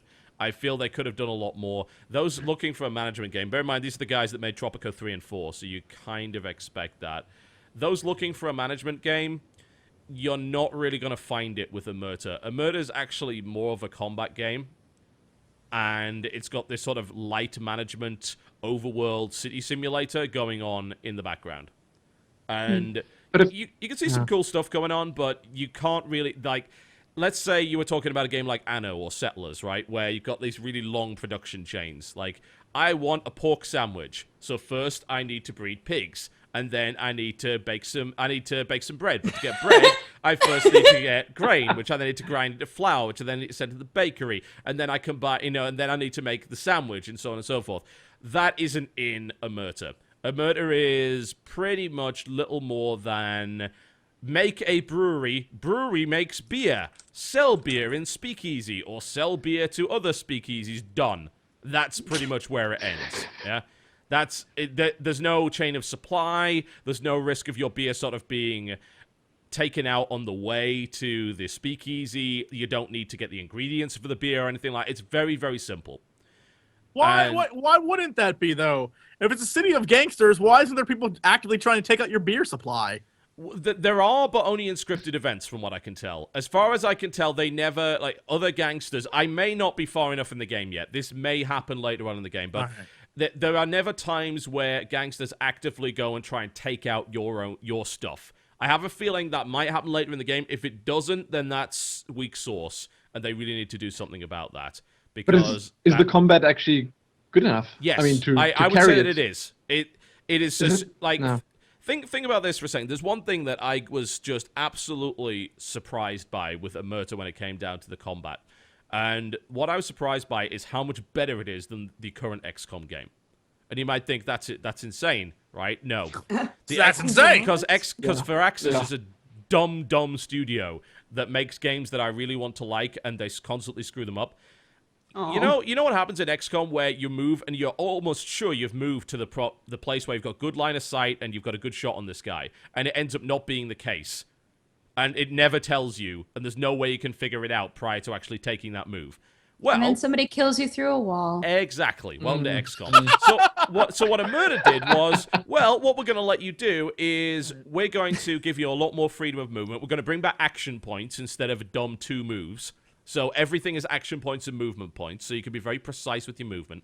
And when you click to go where you want to go, it brings up these little symbols on your path, which indicate when you stand here, you are going to have line of sight. And even when you actually click that, it shows you who you're going to have line of sight on by putting a little eye icon above the guy. Also the same thing with you're about to move into line of sight of a guy that can shoot you. Or this is where you have to be in order to be in range, in order to get an optimal shot. And it shows all of that on this little path that you do. So you can know this before you take your moves, which means you can make way more sensible moves and That's not pretty do great. stupid shit. And it's like, But you the- are so smart! Oh, I love you. Does That is the the same smartest stuff thing. actually? Does it all apply to your opponents as well? Because I mean, in XCOM, I always get the feeling that they cheat in some way. When I'm playing on classic don't cheat difficulty, like in Omerta, there's just so much random involved. Well, Yeah, if in they Omerta don't they cheat at actually all. put you on the level playing field, then it makes much more sense. Yeah, it But takes a lot more in XCOM, shots they to definitely kill don't do that. somebody in a murder, which kind of helps in that regard. Like in XCOM, you can just get one shot by a lucky crit or whatever. That doesn't really happen in a murder, which is kind of weird for immersion because you can take a lot of gunshots, which is like, what? That's kind of weird. And I guess the way that you get away with it is to say, oh, well, he's not really taking a gunshot. This is just kind of his luck running out or whatever. There's I used to, I think that was the way that you used to do that in the Time Crisis games and things like that. But I like the way that in that game you've got a lot of different weapon choices and they're all balanced. You'd think, oh, give everyone Tommy guns. That's the best weapon, right? No, it's not, actually. Tommy guns are super inaccurate. And you actually take a lot of damage from your own guns in that situation because they spray everywhere. So there's a good enough chance that you hit your own dudes rather than the enemy. And each weapon has different sets of attacks. Like, Tommy guns are actually really useful for suppression and taking out destructible terrain. If you want to be precise and want to kill people, you want to do it with a rifle or a pistol or a baseball bat. Baseball bat is like one of the most powerful weapons in the game. It hits like a fucking truck. It hits harder than guns do. You just get in close and you smack them with the bat. And the bat's got an AoE attack as well that you can choose. So you can just swing and hit everyone in a cone. And you can also get, every time you hit someone with it, you give them a concussion debuff. So they actually lose a bunch of action points and things like that. So they balance the weapons in a surprisingly cool way. And overall, like, it seems like the game is a tactical combat game with a tacked-on management part. Yeah? And if you're okay with that, you'll probably have a lot of fun with it. And I actually like it a lot. I played like 5 or 6 hours of the game. I got really immersed into it. I had fun. But, you know, I think as I play more of it, I'm like, I wish the management part was better. I really wish it was. But aside from that, I think the game's pretty freaking good. But that would generally be the thing that would bring you back if the management was actually good. Because, Yes. I mean, the combat's going to be sort of the same no matter what you're playing against or fighting against or who it is or whatever. It's going to be much the same. But if you can actually, you know, work on that big city like you do in SimCity or like Then Jesse you does have in a reason to SimCity, come then back, yeah. It's got a sandbox mode, but the problem is the game actually works better in campaign because a lot of the events are scripted. So if you don't have that, the game seems a lot more boring than it really is. There's a lot of waiting around to do stuff as well. You send all your guys out, and then you've got to wait for them to come back. You can't really do much until that time happens, but it doesn't really take that long. I think a lot of reviews really over-exaggerated the amount of downtime in that game because it doesn't take long at all for you guys to complete the task and come back and be ready for the next task at all. You don't sit around doing nothing, and yeah, I like it. It's funny. I mean, it's fun. I hear you now saying it's a good game, but I mean, I didn't read a single really good review. It has a bad Metascore. That's why it really I'm does. kind of shocked about it. And I think it's a perception problem. I think people completely missed the point of the game. Like, they expected a management game because it was the guys that made Tropico 3. And when they found it wasn't a management game and it was actually, in reality, just a tactical combat game with some management elements in it, they slammed it. And I think they've missed the point completely. So there you go. No. I like it. It's fun. Good game. Sounds good. Yep. Word. There's anything else I played? Obviously played Dota, as I always do. You know, nothing surprising that. I did play one other game. I played Metal Gear Rising. I actually... Revengeance. Revengeance. How did you like it? Freaking vengeance. Oh my. Do you like the cut mechanics? I love the cup mechanics. I don't think they're bad at all. I think that if you think they're bad, then you don't like the notion of slicing up a cyborg into 400 pieces. It's got a piece counter. Like, it counts the number of pieces you've sliced the thing into. I just went crazy on a set of boxes at one point, and I sliced them up into 1,000 pieces. I sliced them into so many pieces it slowed the game down. This is ridiculous. Just go. Yeah, and it is a thing. I do very much like Platinum games. Pretty much every Platinum game that's ever been made is good in some way. And this is no exception. I don't care about the plot of Metal Gear because I've never played the previous games. And the fact of the matter is this is a spin-off. Yeah? Mm-hmm. So this is a game you can play if you haven't played the previous Metal Gear games. It's a completely different style, and it is a spectacle fighter. And what it does incredibly well. It's got a really nice moveset that is very enjoyable to do. It's got this ninja run mechanic, which allows you to bypass a lot of what would have otherwise been awkward obstacles. It pretty much eliminates the problem with bad platforming. And what kind of FPS does it run at? 60. I'd like to know that. It runs at 60 frames per second. No, see, It's that a is console game that runs at essential. 60 If that was frames per 30, second. And it looks good, too. If that was 30, I wouldn't have touched it. Yeah, it's very surprising. Most games these days don't run that well, and this game really, really does. It runs beautifully. It is an incredibly fun game.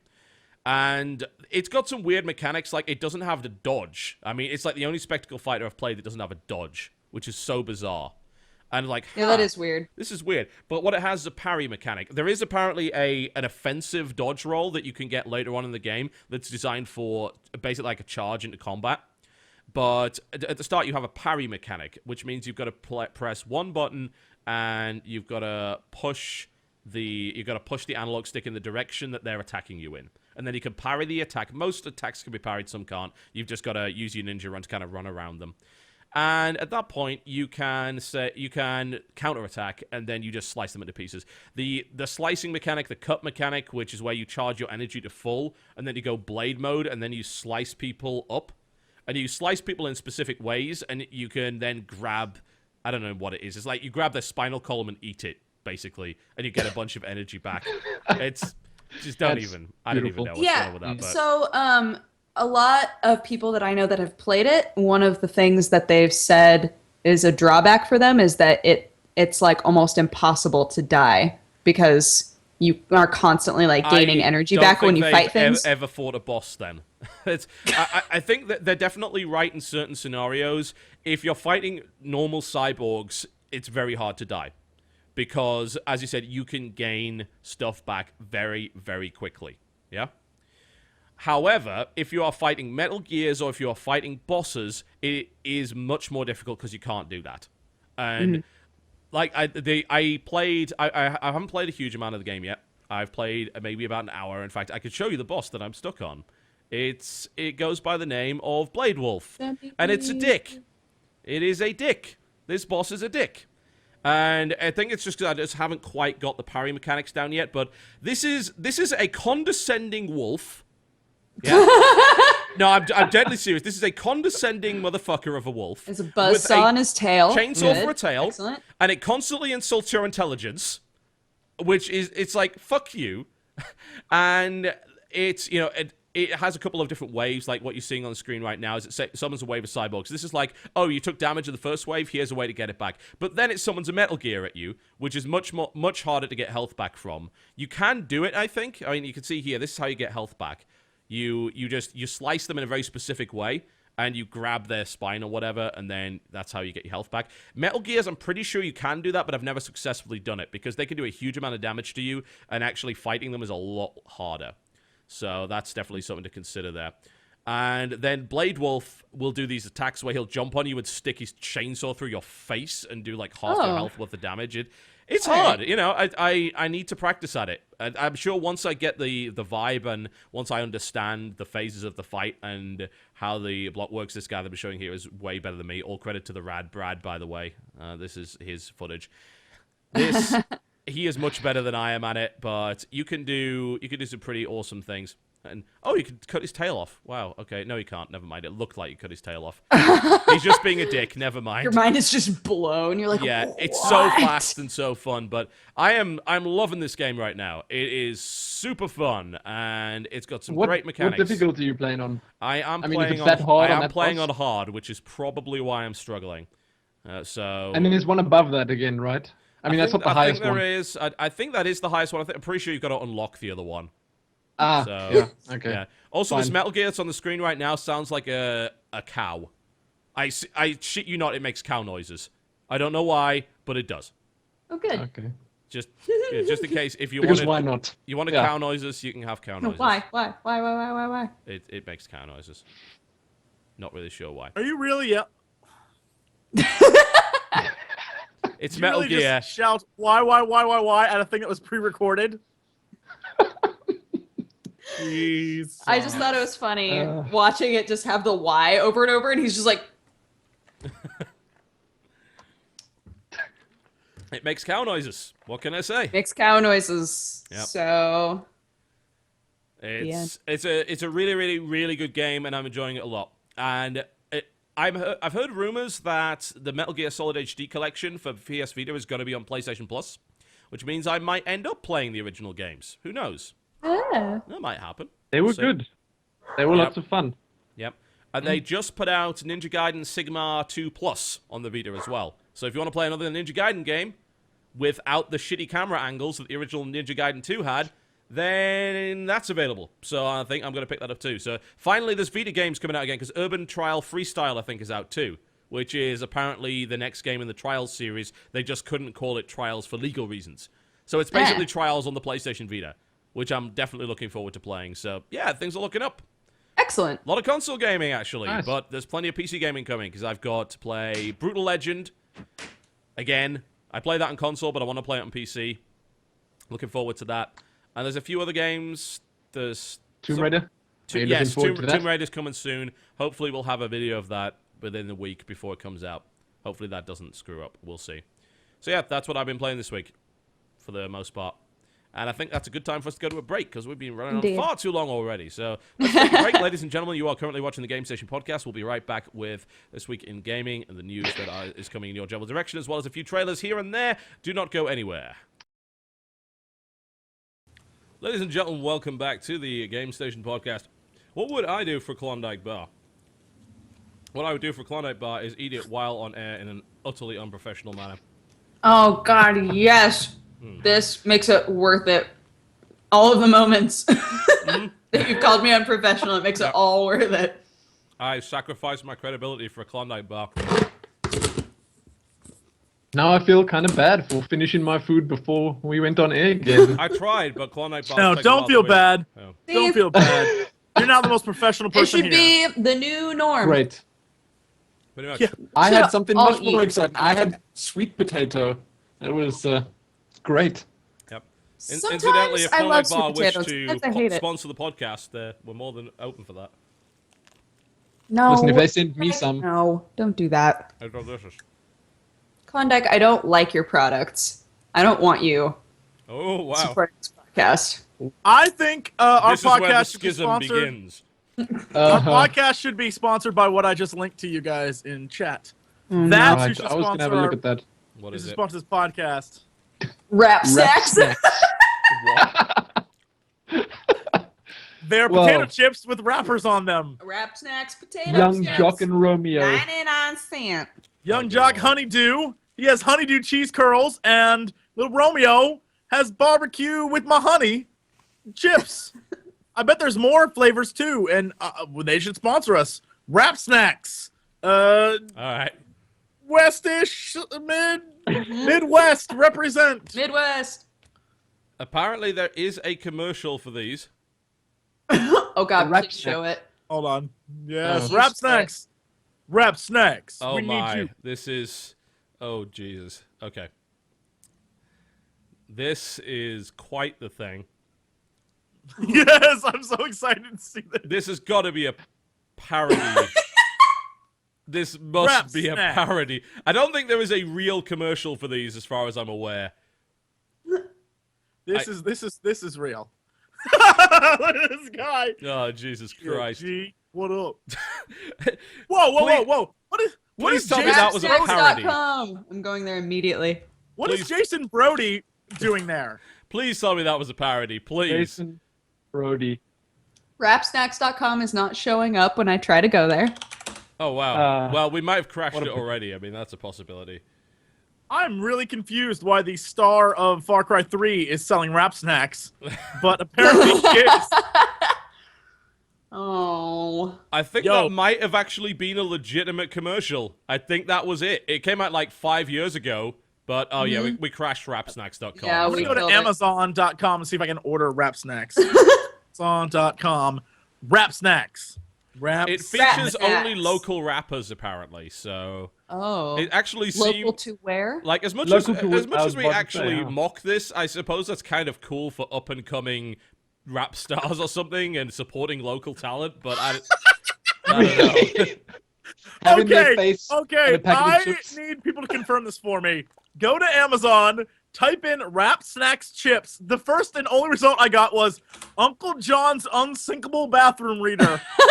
What? Snacks, chips. Uncle John's unsinkable Unsinkable bathroom reader. Yeah, What? that's what I got. Something has gone horribly wrong in the world of SEO. Good lord.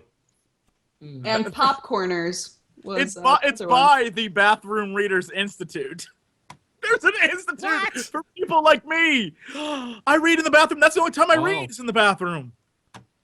Okay, wait. Do you ever So get the through other thing that like I that? got was Master P's Wrap Snacks Potato Chips Platinum Barbecue sealed bag not for consumption. What? Someone later on has got a sticker that says for rectal use only, right? Does Wrap Does snacks. that have a wrapper on the front? What? Wrap snacks, you can get them at taquitos.net. I'm looking at them right now. Wrap snacks, honey barbecued flavor. Honey barbecue. That is with There's babe. no No, photo. wait, hold on. This is a different. This looks like a different brand because it looks like this Is is there some wrap. kind of war between the two brands of wrap snacks going on? Is it like Oh, East I hope Coast wrap so. snacks versus West Coast wrap snacks? There's a It might beef? be. Is there a beef?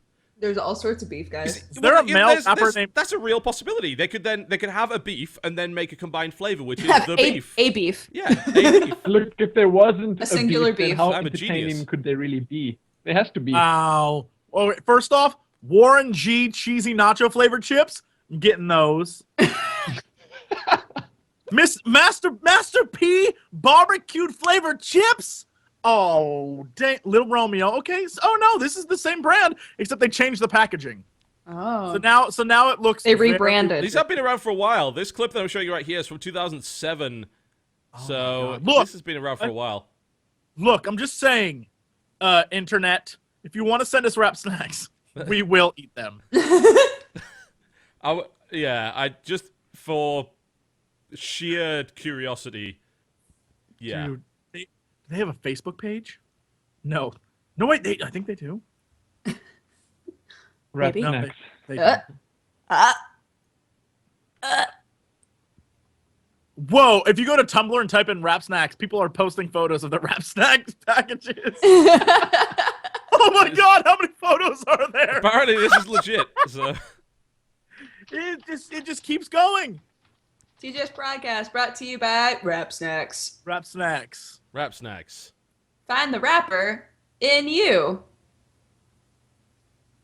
My favorite Wrap part is snacks. that young jock Wow. sells a brand of flavor called Honeydew. I'm just saying.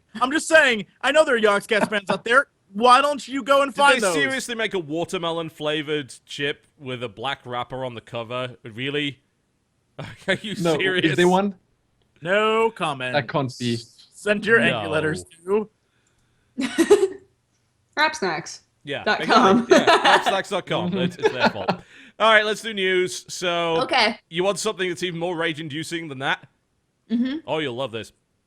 So, you remember that Goldman Sachs technology conference we were talking about that sounded like literally the most insufferable thing ever? I've got Yes. a better Yes. one. Okay. The Morgan Stanley Technology, Media, and Telecom Conference. What? You don't say. I shit ye not. Blake Jorgensen, the CFO of Electronic Arts, was speaking there. Whoa! Whoa! What was this dude's name? Blake Jorgensen. Jorgensen. Fuck him! That's not his name. It is. No, It no, really all right. is. His last name may be Jorgensen, but I'll be damned if his first name is Blake. you cannot change your name wrong? to I Blake. cannot imagine that some parent somewhere thought that was a great idea. It's like, yes, our surname is Jorgensen. What would be? And I'm going Germany. I can't do a Swedish accent. Can somebody here do a Swedish accent? Somebody. No, his No. name Where are you? his name is clearly like Jorgensen, and then he's like, I'm gonna go to America and name myself Blake.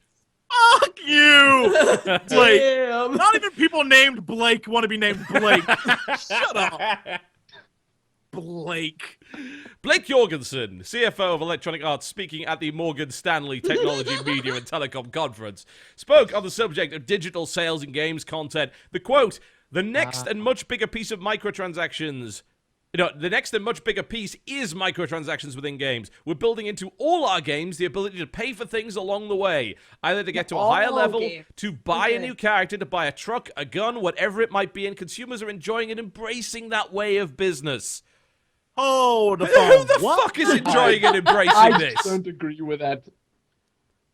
Point Wait, me hold to on. one person. Wait. embracing it. So who is this guy referring to? All games? Or every of them. game, every EA game, every one of them. EA. Every All of them. EA game? Wait. So they want to make all EA games microtransactions? No, they want to have EA games with we're not implying that they're going free to play. They're just adding microtransactions into They're a adding game that would have microtransactions otherwise to all been a games. normal game. All right. Here's the Sort thing. of like is- Dead is- Space. Exactly like Norm- Dead Space. Normally, Yeah. I would say to them, "F y'alls, I'm out." But I honestly, it finally hit me, and I think it has to do with just like I'm obviously not going to win on this one with them, but Probably not. they keep releasing all these microtransactions things. you do have the option not to purchase them. Yes, but here's the counter to that. Trust me, I've been dealing with this argument for a while because people have been making it. I have to say, while we're here, EA did buy me out with swag, Dead Space 3 swag. So I am firmly in their pocket now. I want to let you know. Just making sure. Internet, I am firmly in the. Have you seen this box of shit? It's amazing. So yeah, I am in their pocket. Mm-hmm. So keep that in mind. Okay, so here's the counter argument to what you just presented. The whole you don't have to participate. The counter argument to that is that what generally happens when you put microtransactions into a game that doesn't traditionally have microtransactions is you have to build the game from the start with the idea that those are there, because it fundamentally affects the actual balance of the game and could do so in a very negative way. The biggest risk is that they deliberately make parts of the game worse in order to encourage you to buy microtransactions. Maybe they make the resource gathering so incredibly slow that it's utterly impractical to do it other than mass grinding, so you give in and you buy stuff. Or they turn it into such a way that the only kind of weapons that you can get in the game are just flat out inferior to the ones that you can buy, or maybe a really fun weapon type is something that they charge you for, and then you end up in a really bad spot. And I can agree with that. If that's the counter argument, that's a very valid one, because you're right. I think that's something that they would do. It's something that you shouldn't do, but I think it's something they would do. I agree with you. You're right. Yeah, that's something that EA would definitely do. Yeah, and this argument we've already had about free-to-play games, the way that if a weapon or something that is clearly more useful than another weapon, which shouldn't happen, but every now and again you run into a situation where they fuck the balance up. PlanetSide 2 is a good example of this, where they basically made it so it takes quite a while to unlock air-to-ground rockets for your Empire-specific fighter, and the thing that you get by default is extended fuel packs for your afterburners, which is nowhere near as useful as the rocket pods, yeah?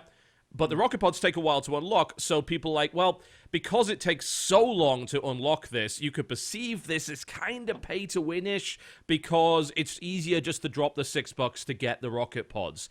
And if you start doing that in single-player games, it fundamentally affects the way the game is designed.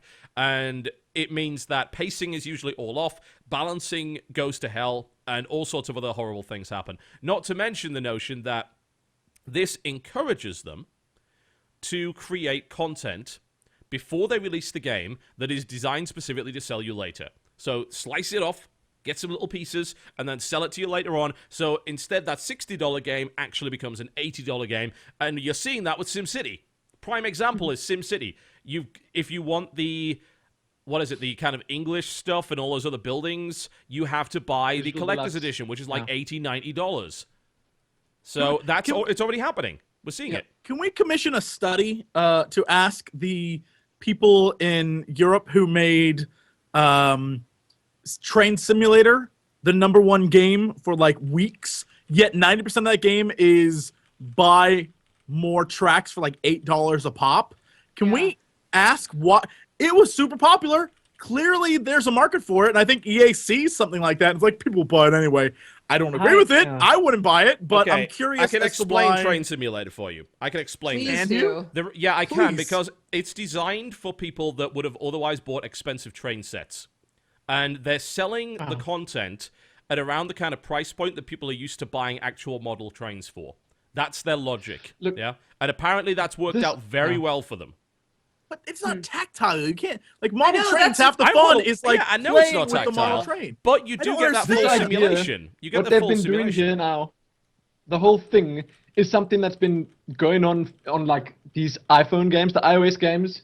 That they probably get an idea from that, because that's been a thing in iOS games, in single player iOS games, for so long already. The game feels terrible if you're not actually spending anything in it. But once you spend just $1 or $2, then everything just flows exactly the way you'd expect it to from a normal type game. And now, I don't know which mobile games EA are into. Maybe they're just looking at the numbers on the mobile games. They The run mobile games Simpsons Tapped Out. Yeah, this is actually part of the quote that he referred to Simpsons Tapped Out as his justification for this, which is a fucking cow clicker, man.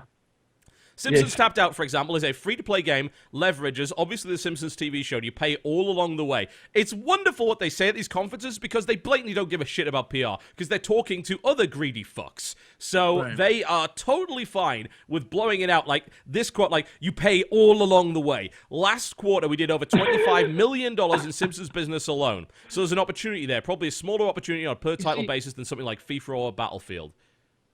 That's exactly it, because a lot of other companies are probably doing even better than they are with these iOS mobile games, and they just want a piece of that. They think they can bring that exact same business model to PC, but I honestly don't see how it'll work. I mean, imagine these in-game purchases in something like Mass Effect. I mean, I know Mass Effect already received a lot of hate. I was going to say, they kind of but already, the game they already series have that. itself, Like, Not in the multiplayer multiplayer, not in the has multiplayer. it, yeah. that doesn't really count. But in the single player, imagine how bad a game that would be. I mean, They kind of still sure, have it, though. it That didn't- was Cerberus Network allowed you to do that to some degree. Although it didn't allow you to buy stuff like credits and things like that, which you can do in Dead Space. no. You did get extras and stuff like that, but in my opinion, it wasn't really something you, at any point in the game, needed or would have helped you out more than the stuff that's already in-game would have. Yeah, So I don't know. To some degree, I would definitely agree with that. The risk is, of course, that the next Mass Effect game comes along and you basically have the ability to buy credits. And you might think, well, that's fine because I'm not going to be a dumbass and buy credits. Yes, but what happens when they change the design of the game to encourage you to buy credits? So you get less credits the normal way. I mean, what happens when you get that kind of influence? This stuff should not be in single-player games because of the risk of that. Yeah, I don't trust Ah, exactly. EA not to fuck the game up in that regard. I don't trust them. I have no reason to trust them. They have How done do this they shit in get- the past. Yeah. That's I agree. really that's really depressing. EA, come on. Yeah, I don't know what it is, man. They went out of their way to become bigger villains than Activision, and that takes a lot of work for a couple of Yeah. years. How do you gotta look say- worse than any time Bobby Kotick opens his mouth? How do you do that? that takes some special talents. I mean, come on, it's ridiculous. Yeah. I don't know. Not I'm keen. I'm not a fan. Mm-mm. No. But it does go to show you that that's one of the major problems. Just like with any other industry, when more and more big names start aggregating games and smaller companies start dying off and they start buying all the franchises, eventually just be like a few giant super companies running the whole show. Well, I mean, And that's at the why moment, independents are so important. Yeah, definitely. At the moment, that's actually kind of going the other way, mostly because hey, THQ went under, but like these franchises are going all over the place right now. I mean, hell, we have Koch Media and Deep Silver actually own Saints Row now, and a bunch of other stuff, and they're actually kind of a smaller publisher. They could do some pretty cool stuff with that.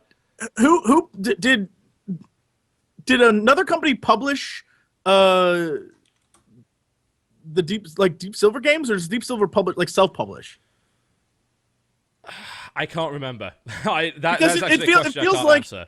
Because it feels like a lot, like even They're the it same feels like company most as things- Koch Media, I think. They're actually like, as far as I can tell, that they founded a label.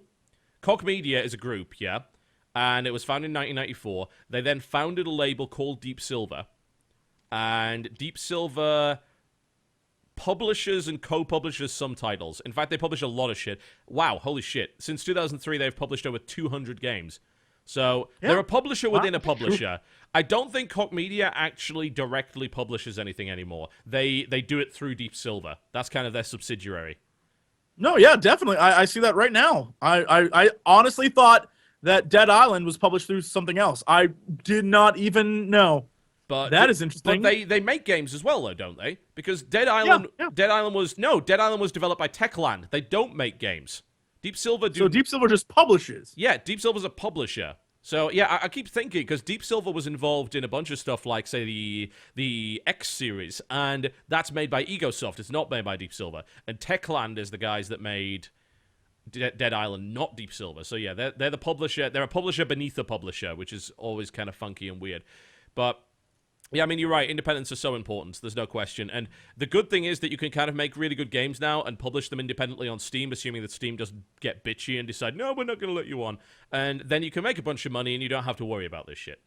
So I gotta say, there are a lot more indie games coming out that I'm excited for, and a lot more excited for than these big AAA titles. So they're doing something right. And come on, Mass Effect with in-game purchases, that doesn't sound good to me. I'm not excited for that. It doesn't, but it'll have it. I can pretty much guarantee it. If this is what they're saying outright, yeah, we want to include microtransactions in all our games, then yes, the next Mass Effect game is going to have microtransactions in it. And you're going to pay for a better FIFA player, a better soccer player. Yeah, apparently you can already do that. FIFA? Like, isn't there some like weird system where you have to buy booster packs of players and shit, and you get random cards and stuff in the latest FIFA? I don't follow those games a lot, I have to admit.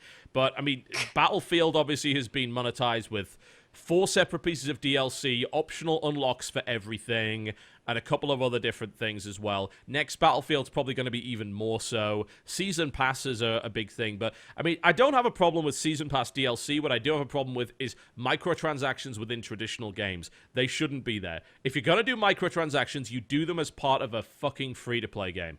Yeah, you don't put them in a traditional game. That's what DLC is for. It encourages lazy development practices. It encourages content to be drip-fed to you at a higher price. DLC is already bad value for the most part, right? It's already terrible value. Loads of people have complained. Borderlands 2 is a great example. The DLC for that game has been really sucky. Just like the first Borderlands only had, one really good piece of DLC in the form of the Secret Armory of General Knox, and the other 3 were mediocre to terrible. Same problem with Borderlands 2. All sorts of different games have bad value DLC, and now we're having that split down even further. It's like, how much more can you split up this content and then ramp the price up? How much can you do that? We don't know that they're going to go, well, that they're not going to go with free-to-play yet. I mean, they didn't say that they're not going to go with free-to-play, but are we just assuming that the games are still going to cost a solid 60, and then you're going to have to buy more extra? Is that just the assumption here? That's the assumption, you know? It's EA. Assume the worst. Yeah, and then when anything better yes, happens, I mean, be surprised. If it was anyone else, then I would have still had hope. But I mean, come on, a free-to-play game with microtransactions can be done right. I've enjoyed PlanetSide. It works incredibly well. PlanetSide's pretty good. It's got a couple of problems, yeah? I mean, I love that game to death, don't get me wrong, but I will happily say that the fact that the default gun on the Liberator, for instance, it does have higher DPS than all the other guns, but it's impossible to make that DPS work because you can't hit every shot. So the Zephyr or the Dalton are better guns than the default guns, and that's pretty much a fact. The other thing, like the air-to-ground rockets, better guns. A lot of other stuff, really not so much. Like, people say, oh, well, you can just buy a heavy assault gun, and that's much better. It's not. The default weapons are just as good, if not better. I would more happily use the default LMG than use the mini chain gun, because the MCG is so fucking situational. But there are plenty of good examples of free-to-play games where buying power and stuff like that doesn't happen. And you know what has happened? None of those games are published by EA. None of them. EA is really bad at it. Obviously not. Battlefield Play for Free and Battlefield Heroes. 2 examples of... Battlefield Heroes was a really good early example of dreadful microtransactions. Like, blatant the buying of power and things like that. Battlefield I never Play even for played Free, that. No, it's not that great. Battlefield Play for Free, same problem. They just don't get free-to-play. Either or they don't want to get free-to-play. Because they're successful enough, because people keep buying into their big franchises. Simpsons Tapped Out made them a shitload of money, and it's not even a game. It's not even a game. That's exactly why. That is exactly why they're continuing with this. And in my opinion, it looks like the iOS market right now, at least, is, I mean, it's selling a lot more than, well, some of the franchises at least, a lot more than the PC games are. And they obviously want to try and emulate the same kind of thing on PC. I mean, we said it before. You need to keep those separate, yeah? iOS is a wild west of bullshit microtransactions, as anyone that's ever used iOS games will clearly attest to. It is awful. The amount of stuff you have to buy for no apparent reason. They shove micro purchases into everything and attract you with an initial low price. It is unbelievably bad. And that is okay, because for the longest time it was separate from proper games. And it's like, okay, fine. There's bullshit going on. Doesn't matter. It's on my iPad. I can avoid it. Right. And now it's creeping its way into real games. And I'm not fucking happy about it. Well, what are you trying to say, Jesse? Nothing. Let's hear it. I have nothing to say. Oh, is this where I make, like, I had nothing to say. Sorry. Hold on, let me make a joke, like, guys, I think we're being a little too hard on EA. Send me more free stuff. There we go. There we go. Cool. It Done. looked like I'm glad you got that you in. kept Nailed it. almost saying something and then deciding not No. to. So I figured. No, I was gonna say stuff, but then the points were made, and so I didn't have to remake them. I'm not gonna waste our time, people. Anybody We got got time for that? We got other topics. We got other topics. He just wants more Dead Space stuff. Dude, I love Dead Space. I saw it. It's a good Yeah. game. It's a My good favorite game. franchise. This is So what makes this. excited for us to play that together. This is what makes everything terrible. Yeah. The thing is that EA still makes good games. Dead Space is a good game. Mass Effect, good game. All the games that they make are good, and this is what makes it terrible because we want to play those games, and yet EA will, as a result, shove every awful business practice they can at us because they know that people will cave. And I don't blame them. It's like, I will buy SimCity, even though there is bullshit going on with SimCity. I will buy SimCity because I don't actually view those issues as important enough to stop me from playing the game. And a lot of people will do the same thing because at the end of the day, it's still video games. We're not supposed to be activists about everything. And God. Yeah, but when things get this bad, then you've got to think to yourself that it's just not, how it should be. I mean, that Not worth it. SimCity right now, it's not the worst thing that's ever happened. I mean, No, it's not. at the moment, it's only the launch DLC, and they haven't really said much about what's going to happen afterwards. But I do They're expect monetizing that the they're shit going to add out more. of it. I just hope it's not going to be as bad as The Sims, because I don't know It the will last time be. you've actually looked at what's going on with The Sims, but all It will those be. stuff packs and all the little mini expansions that they release for a ridiculous amount of money, that gets a bit much. I just hope they don't do that with The SimCity stuff as well. thing, I mean, that stuff's mostly cosmetic, though, right? All of the stuff packs, they're kind of like yes, Katy but come on, Perry's isn't The fashion Sims pack. all That doesn't about really help you in the game. cosmetic stuff? They have that? It's all about. Yeah, there's a Katy Perry's Katy. fashion pack. Yes. Yeah, there is a Katy Perry's fashion pack. For your girls or something with other things and Snoop Dogg on top. Yes. Snoop Dogg on top. That's You want to know what it's Hashtag called? It's Snoop Dogg on called top. Katy Perry's Sweet Treats. Oh God, even better. from the California Girls. It's Music Video. exactly the Holy California Girls thing. I crap. know. There's Do you get to just look like a dessert? who is this person? I'm sorry. I've just Hello, run Papa into T. a channel I've never seen before. Apparently, pretty much does nothing but The Sims, from what I can tell. Called the awesome. Quixon. They have a 39-minute review of Katy Perry's Sweet Treats. Oh, Sounds like the no. best possible channel. Wow. Oh my God, yes. Okay. And they've got a shitload of views as well. Apparently, there's a lot of interest in this stuff. I guess nobody else does this, so I guess it makes sense. But oh god, it's got different. They have different messages for loading, adding frosting, adding food Oh, yeah, dye, Sims games licking always do that. lollipops. Yeah. Yeah. Oh Jesus, it's so pink.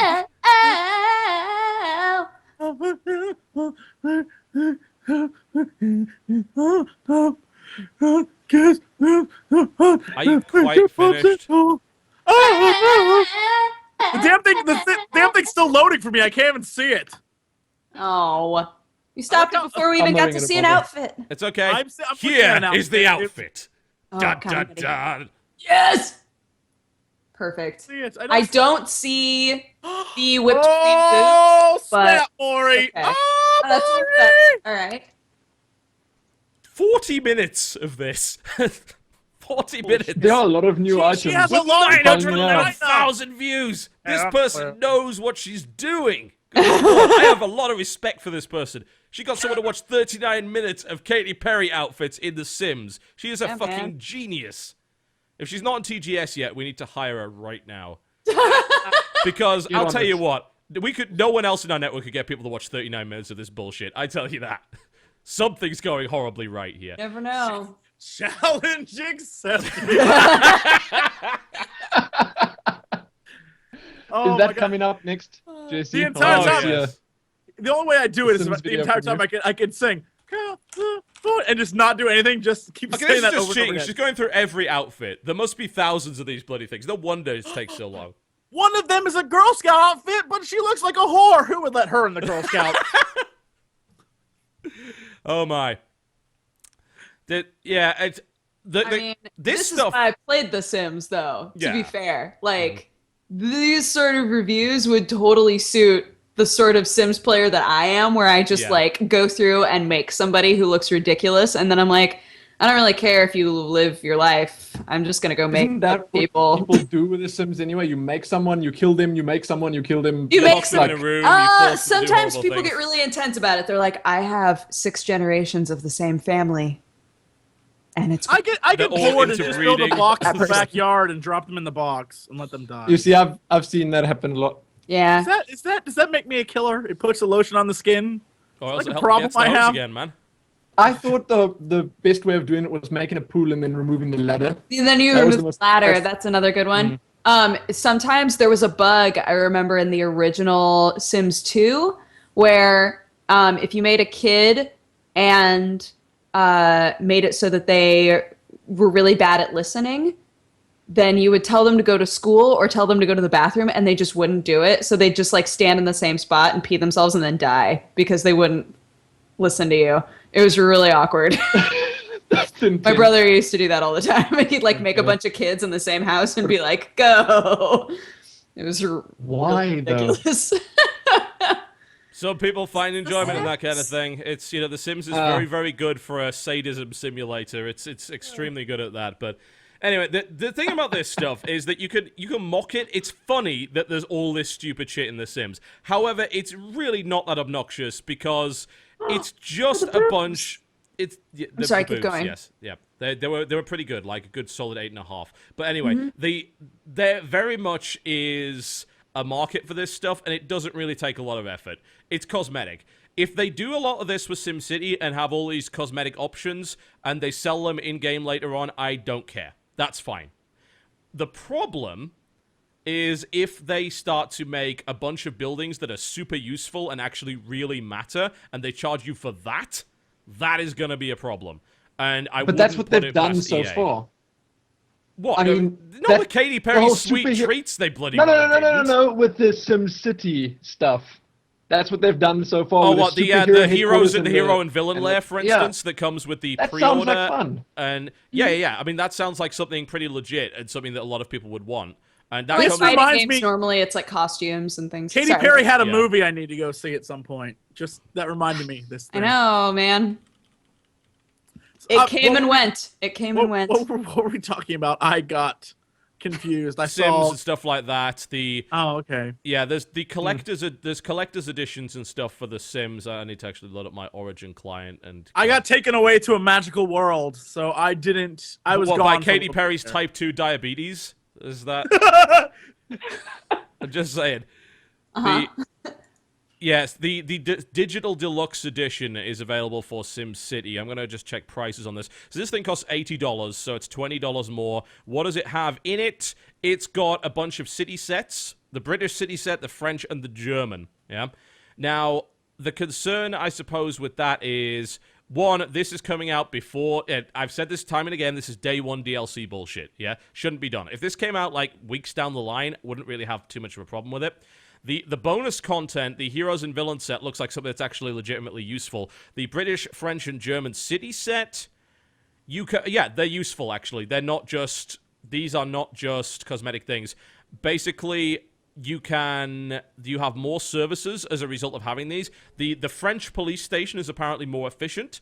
You can get a double-decker bus station in Britain and high-speed rail in Germany, wow. as well as Oh. placing Big Ben, the Brandenburg Gate, or the Eiffel Tower to attract more tourists, which raises land value and gets you a bunch of money. So this stuff is not just cosmetic. That I have a big problem with, and this is the example of what I'm talking about here, is that they could very well release this stuff as microtransactions later on and include a bunch of really good buildings that you really want that isn't cosmetic and nickel and dime the shit out of you. Instead of what they used to do, which was get a bunch of really good content and then release it as an expansion like a year down the line, or even just release some really good DLC. No, this is microtransactions. This is, you're going to pay $5 for a fucking building kind of stuff. I hate It does that. keep people interested in the game continuously rather of than course, like if they're spending playing the hundreds game of for a little dollars, while and then. I Yeah. imagine they're quite intrigued by it. You know, they become invested mean, in it. yeah. There's a fallacy. Was that the sunk sunk profit fallacy or something like that. Sunk. Oh God, I loved studying fallacies. Yeah, the cost sunk fallacy or the sunk cost fallacy. Yep. What this means is that it's a fallacy of you believing that because you've already sunk some money into it, you'll get more. You'll get more out of it. You'll get more out of it, exactly. And you For can't some give reason, up on I it because understood you've already that. invested in it. I knew Good. exactly what that I'm was. glad you did. I'm glad you did. Thank you, Lumin. Before he even said Thank anything, you. before he said a word, I knew exactly what that was all about. Dodger's phallic studies are well known. Uh-huh. Wah, wah, wah, Mhm. wah, wah, wah. I had to explain it there. I'm glad that you both got a good laugh out of it, though. Thank you. Oh, we did. Oh, I know. we I did. saw. I was watching. Shall we move on? Sure. We've got. So we've got a couple of news articles. We really only have one. We only have time for one before we go into trailers and things like that. So I'm going to give you guys the choice. I want to hear votes on this. The War Z is back on Steam. Don't care. No one does. THQ auctioning off remaining franchises, including Darksiders, Red Faction, and Homeworld. Command and Conquer preview, which the chances are you haven't watched, so it's utterly pointless for me to talk about it. Should we do the THQ thing? Because I think it would be interesting to speculate on which publishers are going to be taking this stuff. So, those of you who don't know, THQ obviously is basically shutting down, which is really unfortunate. What? They have already sold off a lot of franchises. What? We were all on the podcast together when Jesse, we talked about it. With you. Shut up, Oh, Jesse. It's called acting, Dodger. You wouldn't know, you hack. Oh wow! Wow. Go on. Burn. Sorry. Wow. That's Fine. Okay. Anyway. God, my head hurts so badly. Do I have to Right put the litter now. box down? It's getting pretty fucking catty in here. That's been a general theme since the very start. I don't think the viewers have realized it, but before this even started, we knew it was coming. Pretty much. Anyway, so let's get back to it. So yes, THQ is shutting down. A lot of their franchises were already sold, but not all of them, which includes Darksiders, Red Faction, and Homeworld. Now, the weird thing about Vigil is like the Darksiders guys are pretty much all moved over to Crytek for the most part. Crytek USA hired most of Vigil, which is great news because that means people don't lose their jobs. Yay! What's not good news is that Crytek said we have no interest in continuing the Darksiders franchise. So they bought the guys behind Darksiders but didn't buy Darksiders. So that leaves Darksiders kind of in limbo. And it also leaves Red Faction, Homeworld, MX as well, which I assume that's the bike racing game or the quad bike racing game, right? Okay. Is Yeah, it? the MX series, MX Reflex and things like that. So that leaves a bunch of other stuff. There is also apparently a big bundle of software which includes, let's see, it includes a bunch of stuff like Frontlines Fuel of War, Full Spectrum Warrior, Deblob, Destroy All Humans, Drawn to Life, and U-Draw. U-Draw, by the way, is the thing which was largely credited as collapsing the company. So fuck U-Draw and everything it stands for. I don't think anyone's going to want that. There's a couple of other things like licensed software like Double Fine's Costume Quest and Stacking, which could mean that Tim Schafer and Double Fine actually get it back because they didn't have the IP rights to that. The publisher did. Huh. So they could get that back. Take time to buy that stuff. Yeah, they could make a new Costume Quest, they could make a new Stacking, they could spin something off it. But I want to kind of speculate and talk about which publishers would you like, and developers more at the point, would you like to see get a hold of Homeworld, Red Faction, and Darksiders? You know, I just want Homeworld to go to someone that knows what they're doing, because that series of games was amazing. I don't know. I enjoyed. I spent a lot of time with Homeworld. For some reason, the whole space simulation thing it works for me. But I mean, who could really make a proper Homeworld game in this day and age? I don't know. We haven't seen anything. There was another series on Steam. I think you guys spoke about it before. What was the other grand space simulation thing? Was it the? I have been playing Sins of a Solar Empire like crazy. That's it. That's the one. Yes.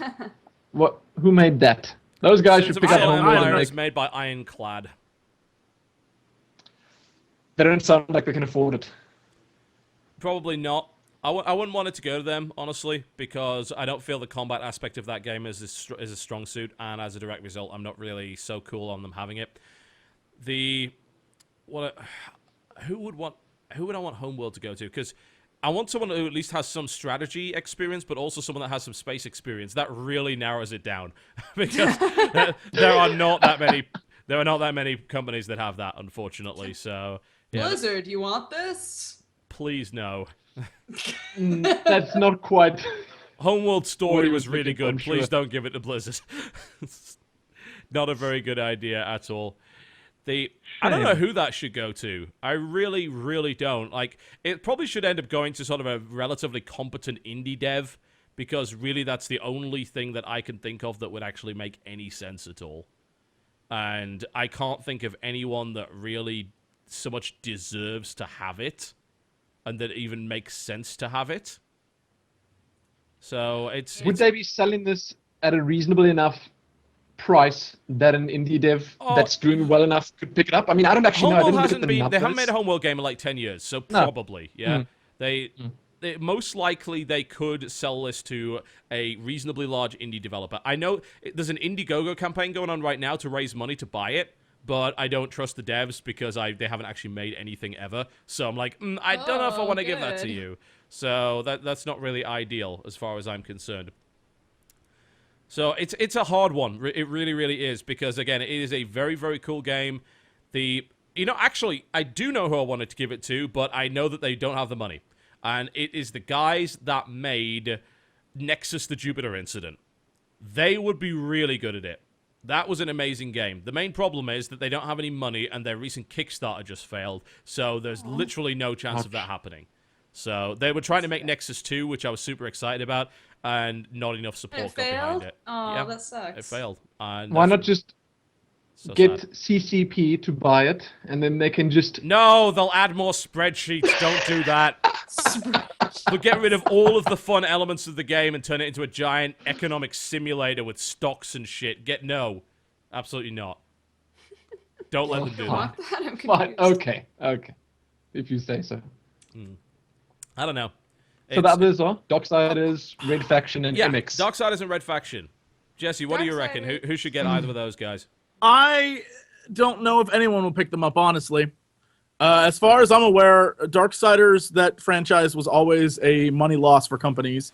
It did not do well, unfortunately. And Red Faction, I don't know that anyone really I don't know anyone who's really in love with that franchise. There like must Red be Faction. people, but I don't know people who are like, I can't wait for the next one. Like, I don't have that feeling towards either of those franchises like I have for, like, Saints Row 4. When I heard that was getting picked up, I was like, woo, sigh of relief. I can see Saints Row 4 now. Yep.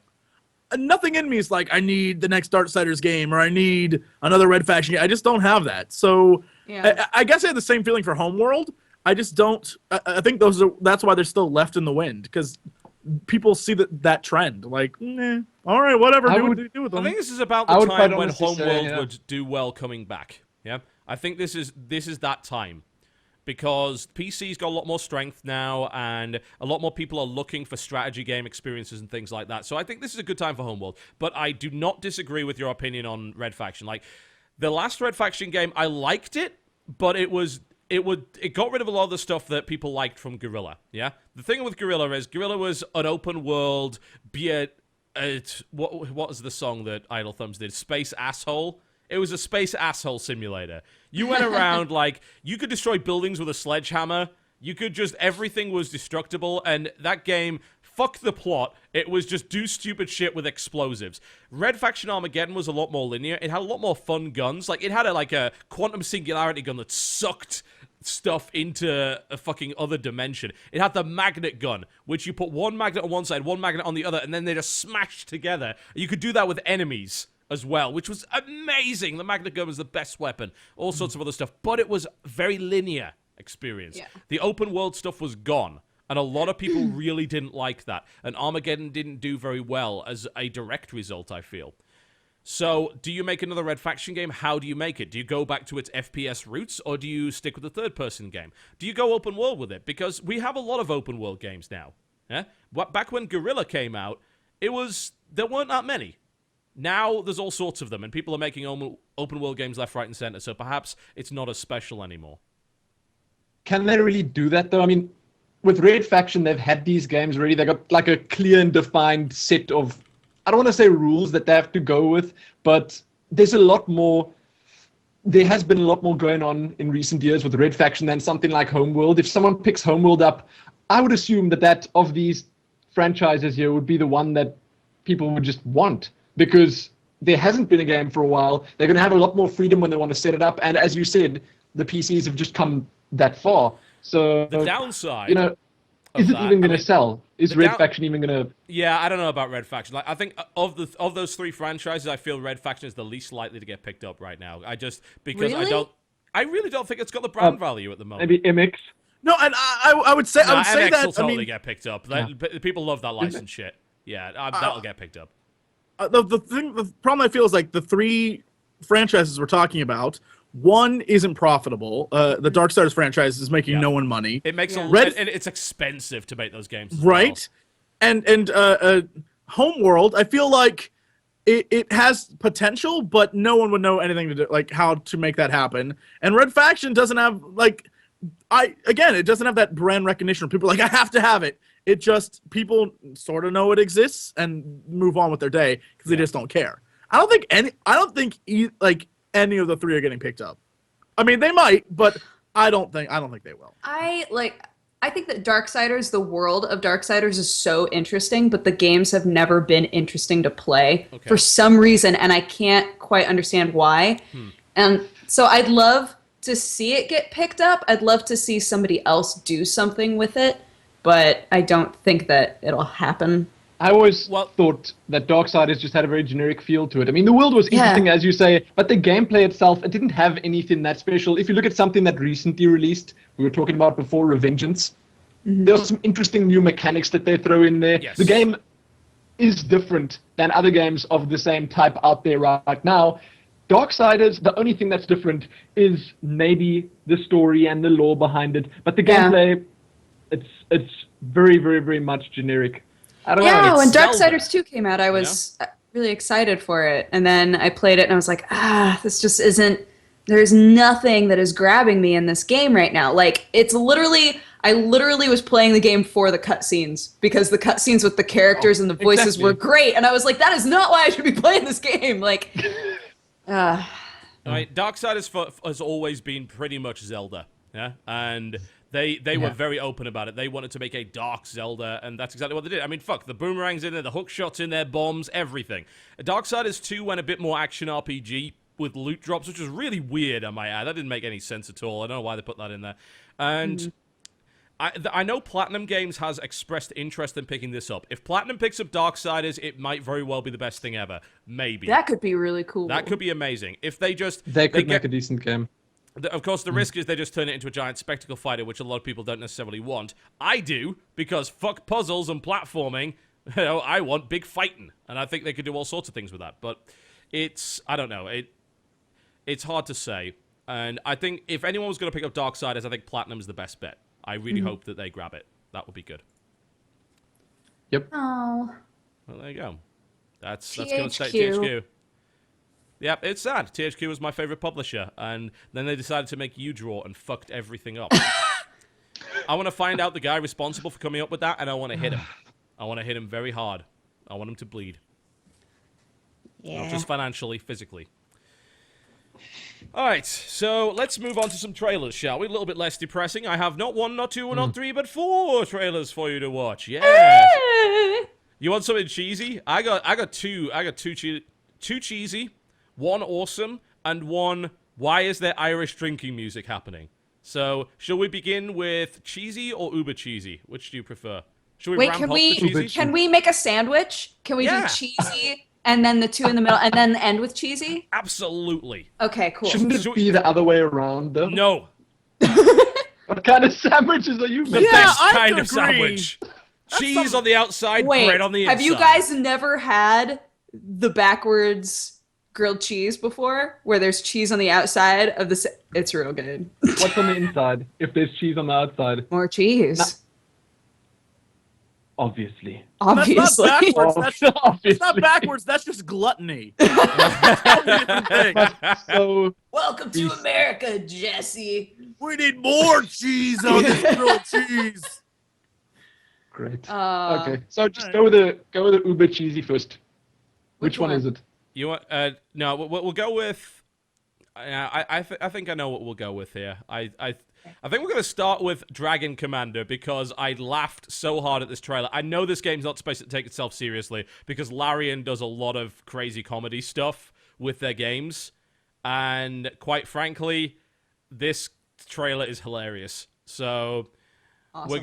We're gonna go with Dragon Commander. So here's the latest trailer from that. It is by a company called Larian. These are the guys that brought you the Divinity series, and it's quite something. Let's have a look. Welcome, recruit, to the Dragon Commander Academy. Sit down and listen up, for you've a long way to go yet before you'll be worthy of your title. Now, on your ship, you'll be surrounded by princesses, politicians, and other assorted parasites.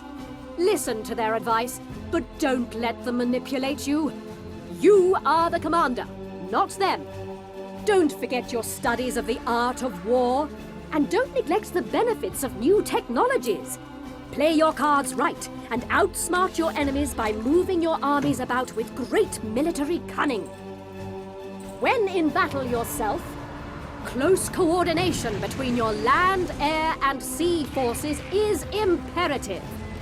You have at your disposal formidable forces, but screw up and we'll all end up as demons chewing toys. So think and strategize to win the day. Oh, and by the by, since you're a dragon after all, do use your arsenal of unique powers from time to time. Nothing like a barrage of searing fireballs to seal the deal. And in case you need practice, and you will, you can always take on other Dragon Knights to hone your skills. You probably won't last much longer than the others. But perhaps you'll surprise us and lead us to victory. Give it a shot, why don't you? Larian Studios presents Divinity Dragon Commander. We're here at Fragment. That looks amazing. I'm sorry. The dragon has a fucking jetpack. I know what. I was about to ask about that. Now, why? I actually did an interview with these guys months ago, and they explained it's like, well, we wanted you to be able to get into battle faster. We thought the best way to do that is to stick a fucking jetpack on the dragon. I'm like, all right, cool. That makes sense. Makes perfect sense. Jesse, you look dubious. You don't look convinced. No, it looks, you know, looks it looks hilarious. Like, it kind of cool. I don't know if hilarious is the word I would use. It looks cool. I think it's worth at least a play, but you know, I don't know. It's a game. Jesse, where the hell did your enthusiasm go, man? Well, I'm not. Look, it looks interesting. I just don't know that it's. I don't know. I can't claim To that me, it seems I. like, a whole bunch of different games shoved into But one. yes, I don't thank know, you. I get, Thank you. I That's get the feel of. Was it called Giants? Giant Citizen Kabuto? Yeah. I get that feel when I look at the dragon flying part. I don't know why. Maybe it's just the visual style that they're going with there. But that game was amazing. If they have a mix between that and then a Risk type overworld map type thing, and then you can still interact with the people in your base and stuff, I think it could be fun. To me, it looks like a lot of fun. Could be. Here's the problem that I have with it, and the dragon jetpack, amazing looking. The parts of the game where you're like on the ship and interact with people, amazing looking. The problem that I have is that there's cards, there's a map where you move stuff around, there's a battle system that you have to go when you fight the battle, then there's a multiplayer feature. There's so much there that in my heart of hearts, I know that means with so much there, it means that it wasn't fleshed out enough. Yeah, potentially it's trying to do too much. And That's as a what I result, feel it like. doesn't necessarily manage to pull it off. That is, Right. You're totally right there, and it wouldn't be the first game to pull that off either. Like, what's the name of it? King Arthur. Yeah, those two games. Exactly the same problem. It's like, oh, it's a Total War style RTS, but it's also an RPG, but it's also a text adventure, but it's, none of the bits really work all that well. Yeah, it's Jack of all trades is definitely risky. Very, very risky. Yeah. It looks cool, but I don't know if it's something that I would be like, it looks awesome, because I am immediately worried when I see so much in a game. Yeah, I don't uh-oh. disagree. I'm hoping they Look- nail all the parts of it, but if they don't, then yeah, you're damn right it could suck as a result. If anything, it's worth looking out for just to see if they can actually pull it off, or even half off. Because if they can just get it halfway Definitely. right, it's probably going to be amazing. So And I do like I'm the keen. look of it a lot. yes, I at the beginning when it was just like you're on a ship and there are cards and there are creative like monster people, I was already I'm like, okay, this is great. And then They were really there's, like, creative and then- too. I love Yeah. the way they look super different, and there's like there's a lot of creativity, and they just look exciting and vibrant. Right, and but then it's like, and then we have this. Oh, and then we have this, Uh-huh. and this. Oh, and then a jetpack dragon. I was like, all right, we've gotten a little too much stuff here now. Yeah. So I don't know. It would be worth checking out, I guess. So Yep, that could be the problem. Okay, so we're gonna put the super uber serious trailer in there, and then we're gonna do the what the hell is this Irish drinking song, and then we're gonna do the super cheesy Tomb Raider trailer. So let's do Okay. that. Oh, God. right. Okay. Oh, So, so is the next one the Remember game Me. I've been waiting for like ever? Because I hope so. If you've Which been waiting Remember for Me? Remember Me, Remember me, Capcom? I'm so excited. yep, this Okay, is a let's trailer. do This is a it. new Great. trailer for Remember Me, which is developed by Dontnod and published by Capcom. It's supposed to be coming out middle of this year, hopefully, and it looks fairly awesome. So let's take a It look looks at their really cool. latest trailer. Here we go.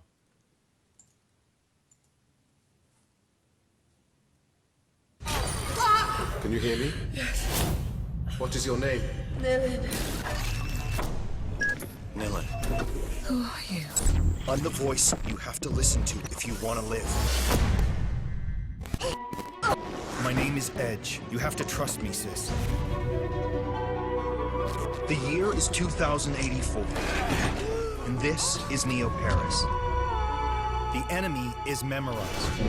Nayland, seems like a lifetime. I'm sorry. I have no memory of you.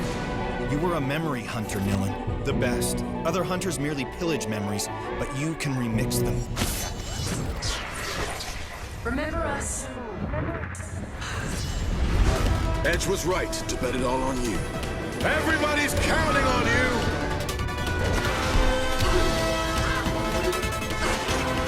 What was that?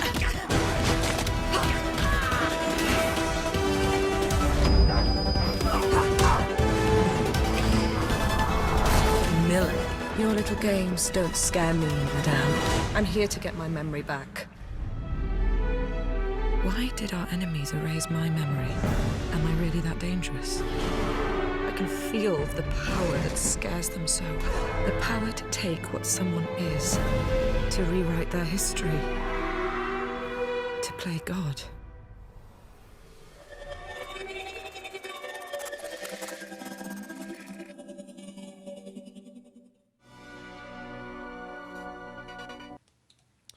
There you go. That is a look at Remember Me, which is supposed to be coming out the middle of this year. It is supposedly a mix of a bit of interactive cinema stuff, so kind of Heavy Rain-esque, and some third-person, some stealth, some action, things like that. So it looks incredible. Don't get me It wrong. looks I'm still dope. a little confused about how things are supposed to work, but I'm intrigued. Yeah, no, the thing that gets me is I almost feel like it's a lot of it is stuff we've visually seen before, right? But the mechanic of changing memories and then remixing the memories, when I saw that at E3 last year, when the guy was like demonstrating it, you couldn't even play it, and they had like a 5-second like, here, take a look at it. But I was like, that concept's so cool. If they can pull that off, this could be an amazing game. What was the demonstration like? Like that process?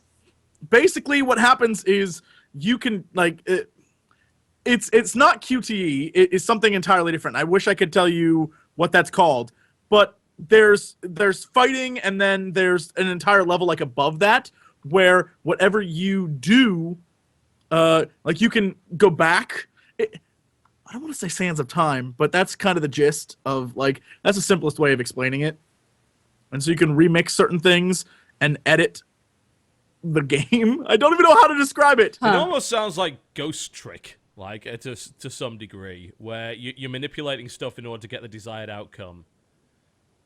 Yeah, it's the concept is very cool, and so yeah, like you're fighting in memories. I don't know. I'm down for that. That seems, I like the idea. So Sweet. if they pull it off, it could be amazing. I don't know what the hell's I going was on with looking it, at the but it looks concept fun. art. Yeah. The game's concept art came out long before we even heard about the game. And I had that as my wallpaper, like the different cityscapes and stuff that they released for so long. And I was so interested in it. It was before it was called Adrift, I think. And before that, I mean, before the game was actually properly released and stuff, this concept art was so fascinating to me. I've got it on my wallpaper right now. And the game's look, the visuals, the feel that they got going for it is to me, like, for me at least, a big thumbs up. But when it comes to the fighting and the actual gameplay moving around the world, it all felt a little bit flimsy to me. I don't know, they didn't show much of it in this trailer now, so from what we saw I think he has it up on the screen. I do, yeah. This is actually from Tokyo Game Show, I think 5 months ago. This is what the combat looked like there. They have this kind of God Hand-esque element of where you basically build the combo. Yeah, you build your combos, Yeah. and by unlocking more memories, you can unlock more abilities and then combine them together. So, and I think that's just what the guy was talking about, even though you can't hear it. The further you get in the game, the more things you learn, and the more you can mix them together to make like ridiculous combinations. Wait, is And it the more- like? And you do that. Is it like she has a copycat ability? Like she No, reaches into she- somebody's memory and she can replicate things that they can do? Or she's not only is she going through other people's memories, but her former job was she is like I'm not sure they said it in the trailer, but basically Memory she's hunter. most memory hunters can go in and they destroy people's memories or like rip out parts of it. She could go in and remix it so that they would completely forget it, but it wouldn't ruin them. So she was like the best there ever was. So she has like all these abilities innate in her. They erased her memory, and So she she's trying doesn't to get it remember back. them. So she's Okay. unlocking stuff as you go through the game, and that's Gotcha. how you get the abilities. Yeah. Okay. So And- and the fact that you can make combos, what I love about that is that in most games, down the line, like a really good example is some of the older Devil May Cry games, like different combos and things like that. I would just not care, and I would focus on passive abilities because after a while, just spamming like X, Y, I would just give up. This, I can make a combo that I'll functionally remember constantly and make several, like a healing combo or a bunch of different combos. And since you made it, you know what they are, and you can make it fit your play style, which is so much better. So much better. yeah. So do you make those? You don't make those on the fly. You make those before you start the fight, and then you can just use them yourself Well, you whenever can you pause want. the game at or any is time that and how it just works? change it. Yeah, so. no, you can edit at any point. Okay. Yeah. Okay, I get it. No, but to me that looks great and all. The idea of being a memory hunter sounds really good, but it's just something about the actual game that seems to me now the game is better, but the animations just seemed like they were, I don't know, and just the actual gameplay to me, the feel, the Yeah, you're kind of breaking up there, I'm afraid. We can't really hear you, unfortunately. It's like we've had connectivity problems. Just a blip in the connection. No real big deal. Okay. Should be back on. Yep, we're back on. Cool. Yay. So your general point, essentially, before everything broke up and went horrible was, the combat system does kind of look a bit flimsy. It's hard to say. I mean, that's they often tighten a lot of that stuff up prior to it. It's often down to how good the animations are, how well they actually interact. It doesn't look like the combat's supposed to be super meaty anyway, because honestly, you're playing a pretty sort of lithe, agile girl instead of playing a big, beefy kind of guy. So you would expect more agile, floaty combat. The question is it satisfying? And if it's not, then obviously it sucks. To me, in a game like that, the idea that they've got going should be enough to carry it. The combat would obviously be secondary. I mean, your memory hunting and the whole world that you're in and the story should be the front runners in what you're expecting to, get from this game. I don't know. So, in my opinion, it still looks great. I'm excited for it. Me too. That's pretty cool. Okay, let's move on to Sangfroid, Tales of Werewolves. Just This the one's name good. in and of itself is intriguing.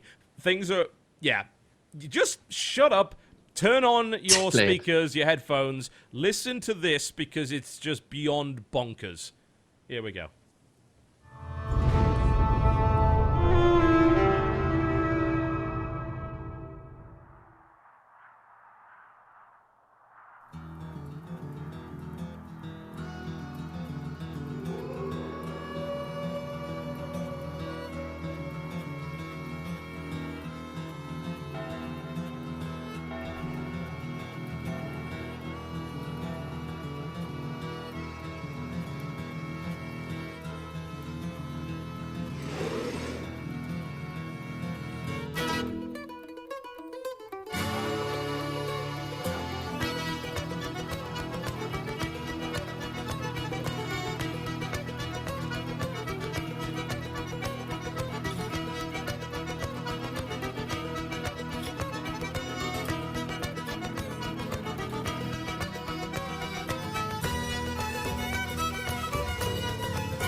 There you go, Sangfroid, Tales of the Werewolves. Apparently that was Lower Canada folk music, you know, because that's clearly something I know a lot about.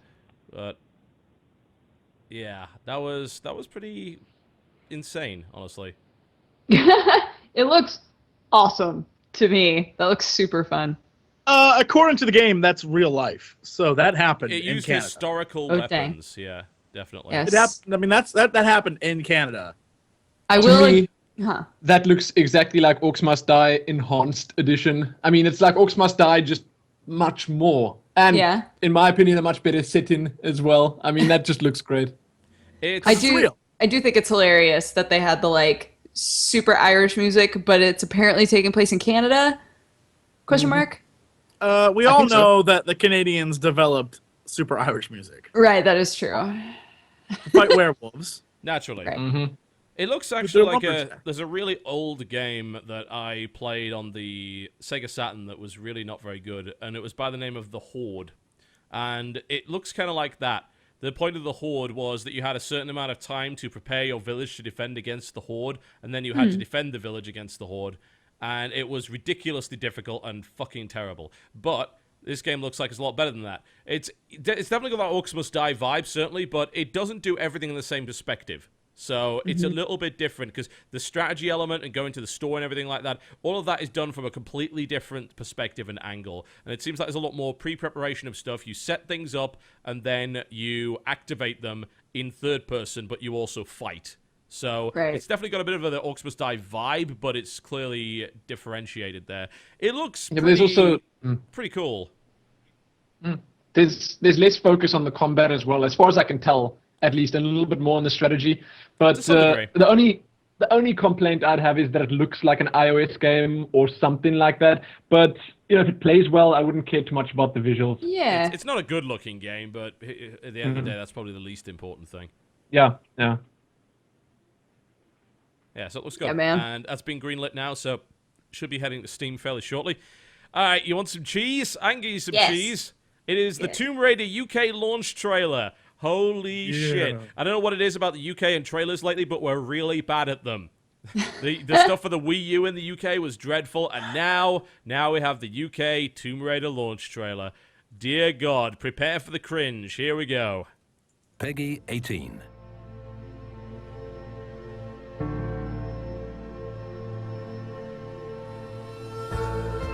When I washed up on the island, my life as I knew it was over. But my life as you know it had just begun. Those who live here want to hurt me.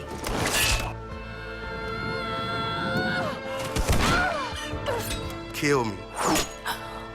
So I must fight.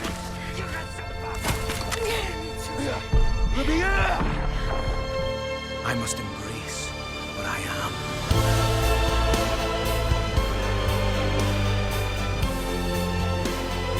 I am fast. Bold.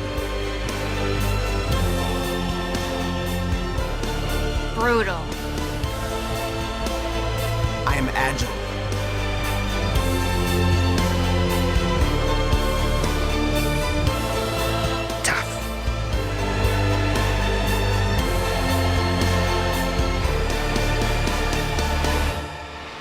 I am daring. Courageous. Dangerous. I am strong. I am Lara Croft.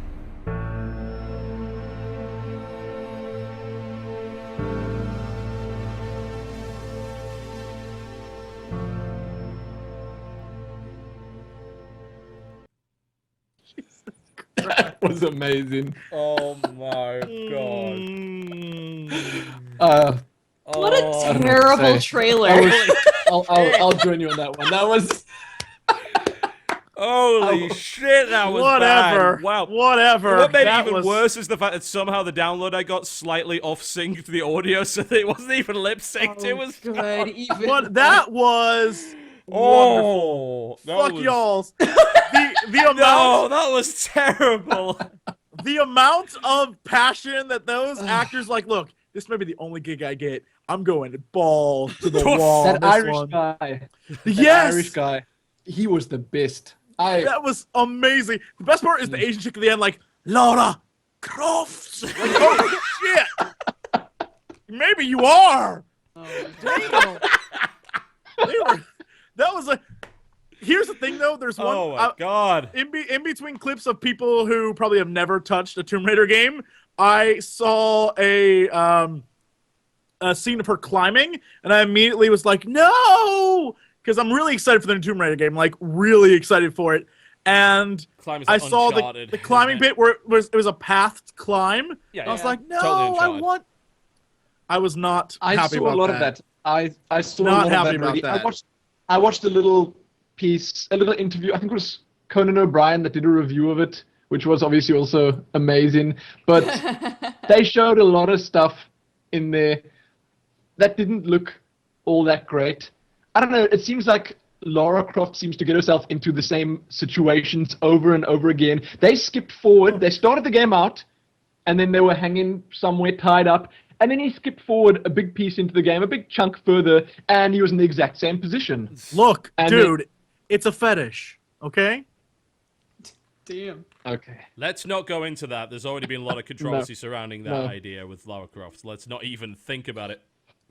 Well, they were complaining about... Look, I think the big thing was the whole rape issue in the game. We're not going into... I refuse to... We're not discussing this on the show. It's not happening... Because this has been done to death. I am shutting this down right now. We're not going anywhere with Let it. him finish his thought. No. Where is he going with it? He is our guest. He is our guest, TB. Which means I have more rights than he does. This is my house, my rules. God damn it. Yes, but you're in America right now, and this is our country. So as a guest of ours... Hey, I'm a permanent resident now. I rules got my than fucking green card. You can't say shit to me anymore. Hard now. You're not a citizen, though. And under the rules set forth by the Starship Troopers, I can say to you, as an official citizen of the colonies, that you are not welcome here, and that Lumin can finish. Please, sir, do. It's not about any of that. I was just saying Rico's it was Raiders! pretty intense, okay, because she got impaled. I think it was through her chin all the way out the top of her head, and that was a little bit grisly, okay, in that, and it happened with Conan O'Brien playing, I think, 5-6 times in a row, and then just when he thought it was over, it happened again. Well, that happened in the I thought that other was Tomb Raider pretty games crazy. as well. It's like, how many times do you fall on spikes and die or be ripped to shreds by a T-Rex? The That other happens Tomb in Raider Tomb games, Raider. they didn't look as good as this one. They didn't have Trey FX hair. Oh, yes, of course. This Yes, one look- the this one brand new looks hair much technology better. available now, thanks to AMD. We got some That's serious it. cam I'm freezing done. going on Skype right now, but hey, I guess that happens. Oh, I look really attractive. I particularly like Tales of Lumin's shot. That was quite the thing. Together. Oh, man. I don't Good get Lord. to see all of these. could I'm be actually quite models. sad. If I had to it's open pretty this funny. now, everything. Oh. That's what I keep seeing that. I'm watching the chat and I'm watching the Cynical Brit channel on IRC, and I keep seeing people saying my freezes are so good. You're on but I don't get to see IRC? them. I haven't been on IRC in I like a am. year. Holy shit. But anyway, I haven't used IRC in years. yeah, it's Oh my gosh. I love IRC and everyone who's in the chat. forever pandering. Anyway, the thing about this new game is that people could complain it's not like previous Tomb Raider games. It's like, yeah, because you really had a shortage of them. There was fucking 9 of them. You know, you don't need any more goddamn Tomb Raider games. If you're going to change the game around, this is probably the time to do it. Because you did the first generation Tomb Raider games, which was what, 6 games, yeah? 6 games, was it? Yeah, it was either 5 or 6. And then you did the second generation Tomb Raider games, which was 3 more games that were pretty much very similar to the first one, one of which was just a remake of the first game. And now you've got this, which is clearly a reboot, and they're changing the style of things, and it's like, you have had enough fucking Tomb Raider games, right? You don't need any more of the traditional style of Tomb Raider games. If you want to play them, they're all there for you to play. It's not like Homeworld, where we've been starving for a game for like 10 years. You have Tomb Raider, stop complaining. I have never been more disappointed in a single human being in my entire life. Look, I'll be honest, the last Tomb Raider game I played and enjoyed thoroughly was the first one. That game was amazing, especially when it came out. It was so scary. I think the first encounter in the game was with 2 wolves, just 2 wolves. But the graphics were so amazing at the time, so amazing at the time on my Voodoo Banshee that it scared me to death. That game scared me to death. I struggled to play past that first bit, and it was the most enjoyable thing ever. I just don't think that happens nowadays anymore, but still, that was the last game that I really played and enjoyed in the Tomb Raider series. I'm hoping this one's going to be as good, or at least as entertaining to me. We'll have to wait and We'll see. see. Yeah, I'm totally fine with them doing a different style of Tomb Raider. Because, again, they've done Tomb Raider 5 million fucking times in exactly the same way. The best Tomb Raider game was on Game Boy Color. True story. It was a 2D platformer. It was better than everything else. Screw Tomb Raider and its dumb camera angles and its shitty platforming and its dumb puzzles and its triangular breasts. It was good. That's a common video game trope. Triangular breasts? It's not specific to Tomb Raider. Yeah, that was pretty much like all PlayStation 1 era breasts were pretty much triangular because it was easier. My cam is still frozen like that. Every time I look over, it's pretty hard. amusing. Tails is frozen, you're frozen, and Jesse's just looking furious. No. It's... No. No! No! No! No! No! Okay! I'm gonna end this now! Tails, his face is the face of a man who is just enjoying himself, having a good time.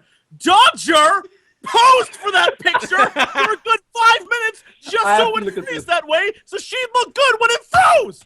No! No! No! No! I will not have it!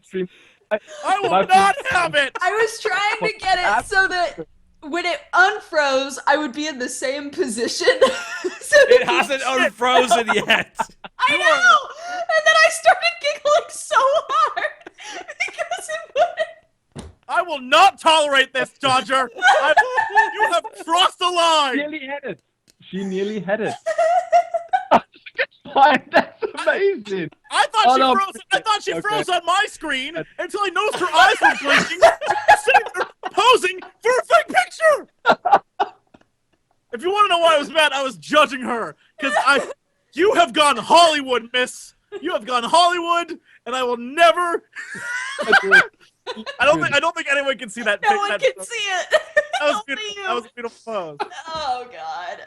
Okay. You are a bad person. You are a bad person. I believed in you. I believed in Harvey Dent, and you ruined it for me.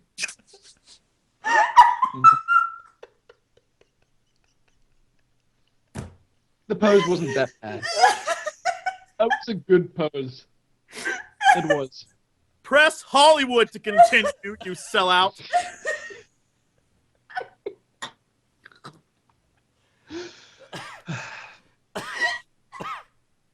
Listen, I hope they use that for the thumbnail of this podcast. I give the game station full permission to use Dodger's face instead of mine. Oh my God. Do it. Oh, I'm in pain. That's amazing.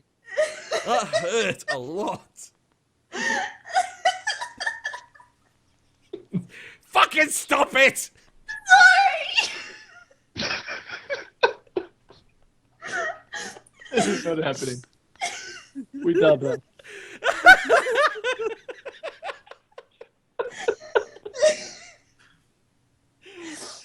Oh God! Somebody talk about something else. Please stop. God. There's another trailer. No, there isn't. No, that was it. That was the last one. That's the end. We have no. Oh Jesus! I don't know the words. Oh my God. Okay. I need water. I drank all of mine. I have nothing. I'm okay. Just. I'm okay. Just, God. Good. Okay. I think we're kind of at the end of the show. We actually are, literally. We've been going for like 6 hours, so, no, 3, yeah. It felt like feels 6. like it. Yeah. After that. Yes. What a great day. Well, I'm glad you've had fun. That's important. That's the greatest gift of all, isn't it? Nothing of value was said on this show whatsoever, but there's nothing unusual about that either. So, I guess we could talk about what's coming this week on the channels and have a look at what's on the Game Station as well. There is some stuff that you should check out on the Game Station channel, by the way. Usual fare. We do have what is probably one of the funniest Iron Gamer episodes I've seen in a long time, in the form of Sonic the Fighters, which can never fail to be amusing. Good lord, that is a thing. You could check that one out over at the Game Station right now. It's a game with a character called Bean. There's a character called Bean in that game. He's never like been in another Sonic game, to the best of my knowledge. It's just ridiculous. It is well worth having a look at. So go check that out. That That game was fun. Yeah, it's actually Sonic the Fighters was surprisingly good. Like as an arcade game, that game was actually pretty good. Oh, I wouldn't call it good. It was pretty I'll call good. it fun though. It was not a bad. You know, we're talking about the era of Battle Arena to Shinden here. So, you know, it's not that bad. So, yeah, definitely worth having a look at that. You can go and check that one out on the Game Station channel if you want to have a look at some other stuff there, of course. We do have last week's show that did finally go up. We had some editing problems again. So, yeah. Random problems there. New issue. Apparently, the season finale of how does one do a season finale of Remag? I have to wonder, especially since that's kind of a news show. Apparently, you can do a season finale of Remag. That was news to me. I should do a season finale of Content Patch, and then give me an excuse not to do it for like 3 weeks. That would be good. Yeah, that's just saying. Don't you enjoy talking about video games? I love talking about video games. I absolutely adore it. But you can definitely go check that one out if you so desire over on the Game Station channel. And we do have new lore, I believe, as well. There is lore. And some people don't even know that's Game Station owned. It's like, yeah, it's ours. It's the one that is up there right now is Dark Souls lore in a minute, which you cannot explain the Dark Souls lore in a minute. That's actually impossible. Big lies coming in from there. Who commented on that one anyway? Oh, it was Josh Indie Static. Yes. Yeah, that's kind of surprising. We don't have Epic Name Bro on our network, do we? We really need to do that. We need to get Epic Name Bro on. He's really good.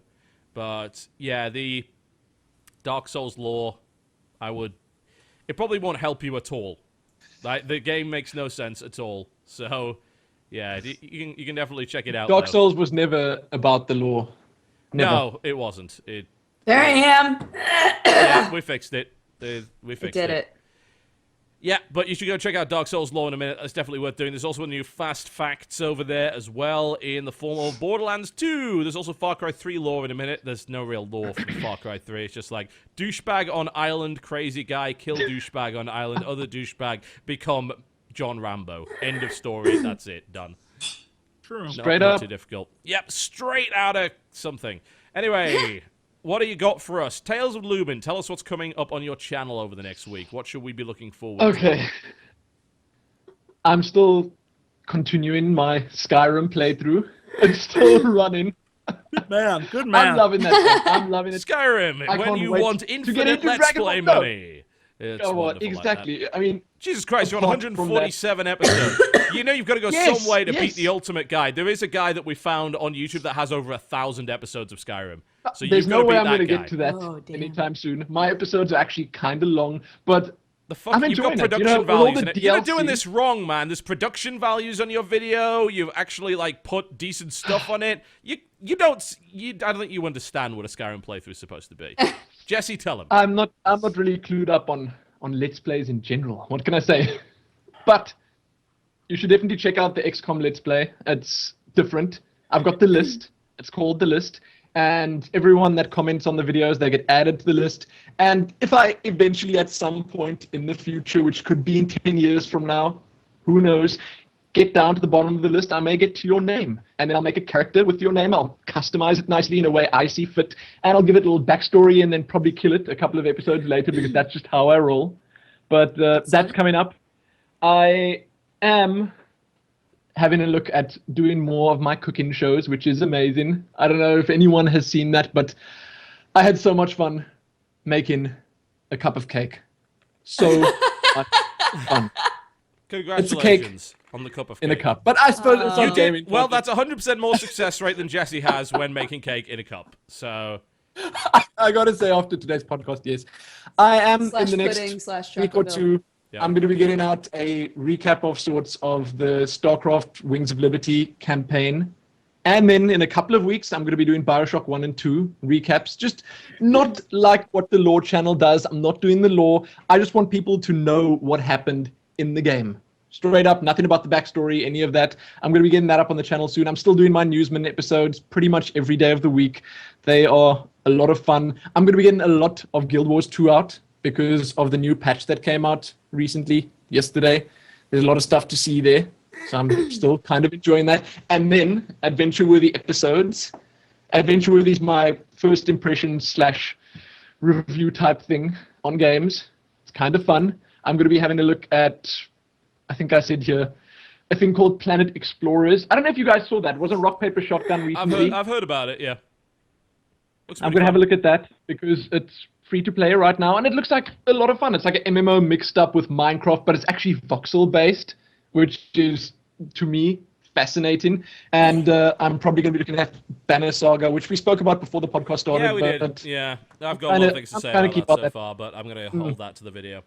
I may also, at some point, get started on Far Cry. I've got, not Far Cry, sorry, Assassin's Creed. I've got Assassin's Creed 3 lying around here, but I've just not really dug into the single-player portion of the game yet. I want to. I really want to. It looks kind of cool, but it's a daunting task playing a game like that. To me, at least. That and the fact that every one of them was exactly the fucking same, so... It's like, oh, do I want to play another 50 hours of Assassin's Creed wandering? There are so many people playing that everyone has an incredibly strong opinion about the game itself and reacts very strongly to what you're going to say about it. So it's kind of daunting in that respect. But otherwise... Sell a bazillion copies. Didn't they sell 12 million copies of Assassin's Creed 3? A ridiculous amount. It's insanely... It has become their Call of Duty. There's no real doubt about that. Rightfully so. But other than that, channel then, I guess. There we go. That's it. Pretty much. Check it out on TalesOfLumin. TalesOfLumin. TalesOfLumin. Go. I have a feeling I may have slightly overestimated. Looks like they sold about 7 or 8 million copies. That's still a lot of fucking units. So yeah, they've done pretty well. I think they've probably shipped about 12 million of the bloody things. But Dojo, what do you got coming out on your channel? What's going on? Things that I just put up are a StarCraft DIY just went up on Dexterity bonus that I had a lot of fun with. So it's Heart of the Swarm focused. But that went up. And then my match against Bebop Vox just went up on Press Heart to Continue for the Blood Bowl match. And this week I'm playing against Angry Joe. I don't know what day, but that's going to be the next one. Yeah. And then got Monday, Wednesday, Friday gaming news on Press Heart to Continue. Yep. And the daily vlog on Dexterity bonus, and we're going to do our first Q&A show on Dexterity bonus this week. So tune in for that, and feel free to tweet me questions if you would like. Yeah, and either this week or next week, I'm going to be doing my first video of a new series called I Tried, where I look up something on the internet that I'm interested in figuring out how to do, but don't necessarily think I can do it, and then I try to do it, and we see how it turns out. So that's going to be really fun for me. And that's it. That's what I've got going. Wonderful. Check that one out. Over, of course, at Press Hard to Continue and Dexterity Bonus are the two channels for that. Jesse, what do you got coming up this week? What's going on? More exciting games. If you like games, I got games. You want more games? I got games too. We got the Sim Cities, and we got Dead Spaces, and we got other things, and we got Fan Fridays, and we have the Greenlight on Saturday. That's a thing. And let's say you like watching Blood Bowl. Well, you probably should watch my video because it took a whole day to make, and no one gave a shit, and no one watched it. So you should probably go watch that before I just decide never to make another video. Also, you should definitely come by and see some of the stuff going on because my Awesome Knots character might come out tomorrow, so that'd be a thing. So you should probably play Awesome Knots. Go get that game and see my character, and yay! So great videos. Go watch them. I need to look. I gotta pay rent, people. Watch my videos. Yeah, I have 8 baby cats to feed. You know, I spent views. all Monday working on that stupid Blood Bowl video, and no one cared. So how's about you scratch my back, and I'll scratch yours? You're not doing very well at making Jesse enthusiastic about Blood Bowl, guys. Come on, you got. Didn't the thing is your render failed, didn't it? That was actually what happened with it. All day it failed. Yes. Bebop, I think, had that problem too. This is what happens when you make 2-hour 1080p videos. It turns out that sometimes it doesn't work very well. And they hard. Yeah, pretty much. You know Blood Bowl 2 got announced? Yeah. It yesterday, did. right? Yeah, it did. It's coming out like 2014, like after we stopped caring about Blood Bowl. But does Cyanide still have it? Yeah, they do. Okay. Or are you gonna? Do you have anything? You were hiding your disappointment there, weren't you? It's like, oh no, what are they doing now? Do you think that with your little Blood Bowl league that started up, they saw this little rise in sales and they thought to themselves, well, this can be salvaged. I know for we a fact can they do saw Blood a Bowl huge too. rise in sales. They told me this. It's gotten to the point where they may actually be willing to put down a cash prize for this tournament. So, you know, there's some crazy potential things happening. What? Jesse, I want that. Jesse, the rent. Jesse. Think of the rent. The rent. Look, The I'll be babies. honest. Jesse. I'll be honest. If they put up a cash prize, I would actively try to win just so I could take their money and then be like, your game sucks as I take their money. Then I would try. I would try for that. If that was the case, This is I'd be why like, nobody endorses you, Jesse. This is why you don't get sponsorships. EA does. EA, doing look, EA way better than Cyanide. Just let me know. Oh my. Yeah, well, I don't even know what they're going to do with Blood Bowl 2. It's just like the game's already pretty much complete. The only thing they can really do is make it suck less. Oh, I forgot to say, be sure to watch Gerard the Completionist and I play Blood Bowl this week. We are going to be super drunk, and it's going to be wonderful. So if you want to see two grown men get wasted and possibly break the league and force TV to have to alter the league, this would be the one to watch. Yep. Wonderful. Yeah, I'm definitely looking forward to that. Jesus Christ. All right, what's coming up on my channel this week? Well, I've got my Blood Bowl match with Bebop Vox. I have a feeling he might have to practice a little bit for that. That might take a little bit of work on his part. We'll see. It's like let's just put it this way: I'm not gonna be pulling punches on that one. Jesse did surprisingly well, but well, I don't know about Bebop Vox. We'll see. We'll see how that one goes for him. I'm looking forward to it. It may end up being very interesting indeed. Also, episodes of Content Patch are continuing at the usual pace. We're actually getting like 5 a week out now, which I know is a bit of a shock for people, considering I generally slack on that show. But now we're getting episodes of that. New WTF is A Murder City of Gangsters is done. If you're watching this on the YouTube channel on Friday, it should already be out, assuming I didn't screw it up. I've already done Bit Trip Runner. I'm probably doing Brutal Legend. I still want to do Strike Suit Zero once I can force myself through that dreadful goddamn tutorial. Once that's happened, that'll be great.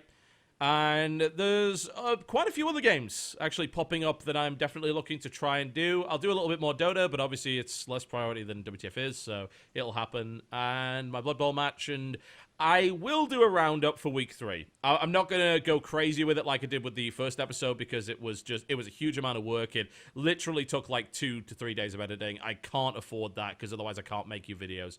So I'll do something a little bit lighter, but that still kind of rounds up the scores and what's been happening. So yeah, that's how that's going to be. And I'm probably going to dip back into PlanetSide again. I know there's going to be a new update coming fairly soon. I do want to get back on the horse. I took a break after the Battle Royale because I've been playing too much of it.